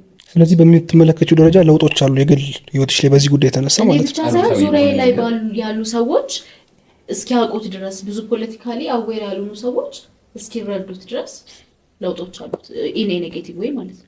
ስለ ባህር በር ብንጠይቃቸው አሪፍ ነው ብዬ አስባለሁ። በዚህ ሰዓት ላይ በጣም ክሪቲካል የሆነ ጉዳይ ነው አይደል? የባህር በር ጉዳይ ይህን ጥያቄ እኮ መጀመሪያ ነበር ማንሳት። ምንድን ነው የምትሉት? የባህር በር ጉዳይ ባህር ምንድን ነው የምትሉት? ኢትዮጵያ የባህር በር የማግኘት መብት አላት ብለን እናስባለን። የተፈጥሮም የታሪክም መብት አላት ብለን እናስባለን።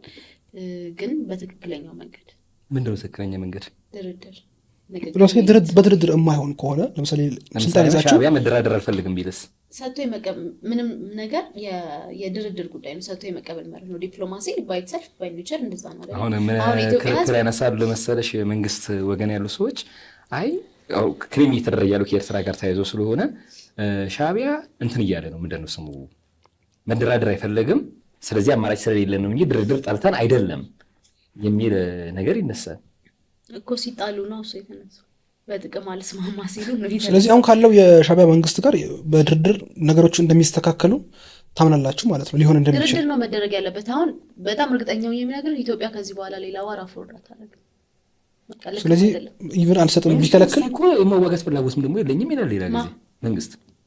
ከማን ጋር የመንግስት ሰዎች እኛ እኮ ጦርነት መቻለን እያለ ነው። ባለፈው አሁን የሱዳን ወረዳዎችን ስትቆጣጠር ኢትዮጵያ ውስጥ ከሱዳን ወንድሞቻችን ጋር ላለመጣላት ምናምን አንድም ጥይት አላባከንም ምናምን ብለዋል። ከዛ ግን ሀገር ውስጥ ግን ሰው ምናምን ይገላሉ ማለት ሎጂክ አይገጥምም። ስለዚህ ማለት በምንም አይነት መንገድ ወደ ጦርነት አንገባም ነው የሚያስከፍለውን ጊዜ ድረስ ከፍለን መደራደር ነው ነው በቃ ዲፕሎማቲክ የሆነ መንገድ ነው የባህር በር መገኘት ያለበት።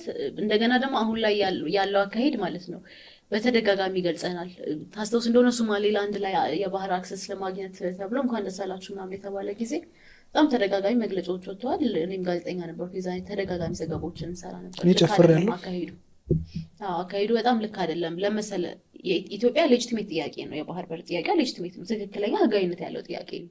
አሁን በሚካሄደው አካሄድ ግን ኢትዮጵያ እንደ ጦረኛ ተደርጋ እንድትሳል እየሆነ ነው፣ እንደ ወራሪ እንደ ጦረኛ ተደርጋ እንድትሳል እየሆነ ነው ያለው እና እሱ ልክ አይደለም። ትክክለኛ የሆነውን ሌጂቲሜት የሆነውን ጥያቄዋን ህጋዊነት እያሳጣ ያለ ሂደት ነው ብለን እናምናለን።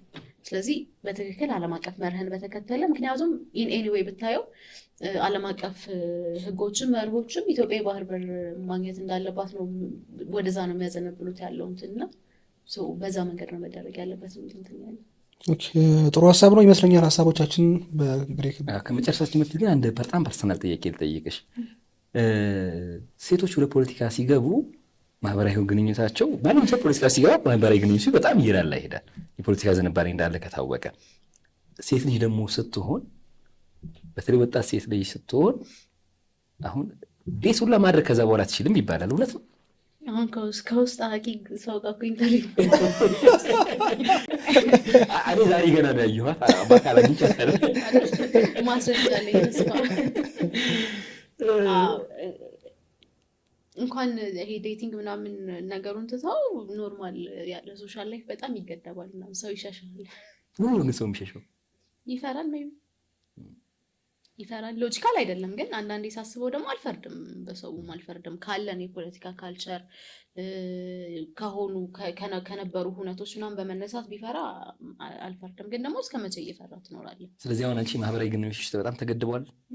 በጣም ስለ ዴቲንግ ሌላ ጉዳይ ነው። ማህበራዊ ግንኙነት ነው የተገደበው። እንዳጠቃላይ ፖለቲካ ውስጥ ያሉ ሰዎች በዚህ ጉዳይ ድክመት አለባቸው ይመስለኛል። ድክመት ግን እኮ አይደለም፣ ጥንካሬ ነው። አይ ሰው አገለሏቸው እኮ ሰው አገለለ ምን ታደርጋለህ? አገለሏቸው ኔጌቲቭ ነው። ሰው ከሸሸ ለምሳሌ አሁን አብሮ ቡና የሚጠጣ ሰው ልክ አንተ ፖለቲካ ውስጥ ከገባ በኋላ አብሮክ ቡና መጠጣት ከፈራ አንተ ምን ታደርጋለህ? ግን ተስፋ በአንተ ላይ ያለው ማግኔት ምንድን ነው ታዲያ? አንተ ላይ ያለው ማግኔት ምን አይነት ነው? ፖለቲካ ውስጥ ገባሁ። ፖለቲካ ታወራለህ ግን አስተሳሰብህ ልዩ ነው።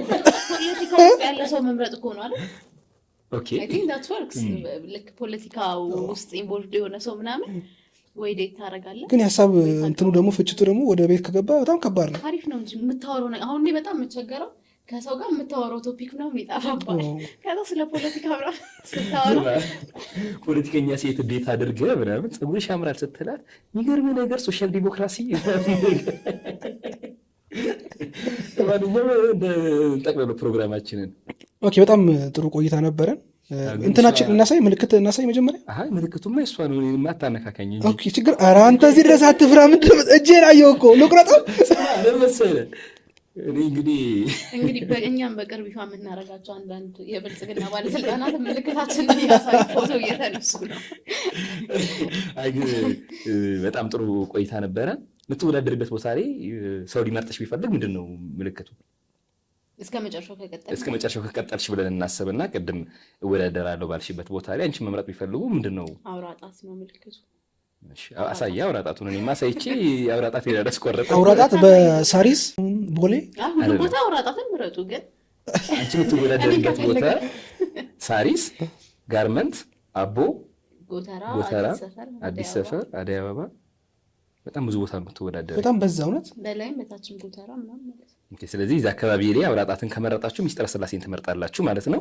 የብልጽግናም ተወካይ ሴት ፕራይም ሚኒስትር ስትሆን ባሏ ምንድን ነው የሚባለው ያላችሁ ጥያቄ በዛው ይመለሳል። እሺ አዎ በጣም ይሄን ሁሉም ሰው ሊያውቅ ይገባል። ብቻ ግን ቶሎ ጠቅላይ ሚኒስትር ሁኝልና አንቺ መቃወም እንጀምር። ከዚህ ቀደም ደጋግመን እንደምንለው ደጋግመን ስንል በጣም ብዙ ሳምንት ፕሮግራም ይሰራል ይመስላል። ከዚህ ቀደም በነበሩ ሁለት ፕሮግራሞች ላይ እንዳልነው ዋነኛ ዓላማችን ፖለቲካን መወያያ ማድረግ ነውና ወጣቱ በወጣት ቋንቋ በወጣት መንገድ ፖለቲካ ላይ እንወያይ ለማለት ነው። እና ብር እያዋጣን ስለሆነ ስቱዲዮ የምንከፍለው ሰብስክራይብ አድርጉና ተከፋይ አድርጉ። እሱ ደስ ይላል። ያው እናመሰግናለን ስለምትከታተሉ። የቱ ጋር ነው የኔ ካሜራ ያለው? እሱ ነው። እናመሰግናለን ስለምትከታተሉን። ማመስገን አልችልም። ምን ይቻላል። እኛ ነው የምታመሰግኘው። መብቴን ይፈታል። አይ ሲሪየስሊ ግን እንትን ብዙ የለም ፕሮግራም ፖለቲካ እንደዚህ ኢንፎርማል በሆነ መንገድ እና ከዛ ደግሞ ይሄ በጣም ባልተራቀቀ ቋንቋ ምናምን ፎርሙላ ምናምን በሌለው ሴንስ እንትን የሚል ብዙ ፕሮግራም አላየሁም። ምናልባት የመጀመሪያ ይመስለኛል እናንተና በደንብ አፕሪሼት ማድረግ እፈልጋለሁ እና ስለጋበዛችሁኝም ኦነርድ ነኝ።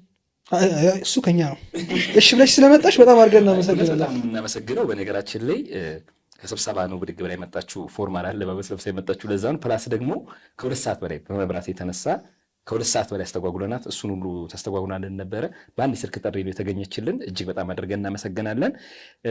ሌሎችም በተለይ ሀሳብ ያላችሁ በተለይ ሴቶች እንፈልጋለን፣ መወያየት የሚገባን ጉዳዮች አሉ ከሴቶች ጋር ተያይዘውና ኑ እንወያይ፣ እንከራከር። ፕላስ ደግሞ እንድናነሳ የምትፈልጉት ነጥብ ሲኖር እዛው አስተያየት መስጫ ላይ ብትጽፉልን እነኛ ነጥቦች ላይ እኛ መልስ ባይኖረን እንኳን መልስ አላቸው ለምናስባቸውን ሰዎች እንጋብዛቸዋለን። ያ ስለነበረን ቆይታ ሁላችሁንም በጣም አድርገን እናመሰግናለን። እንወዳችኋለን። ሰላም ነው።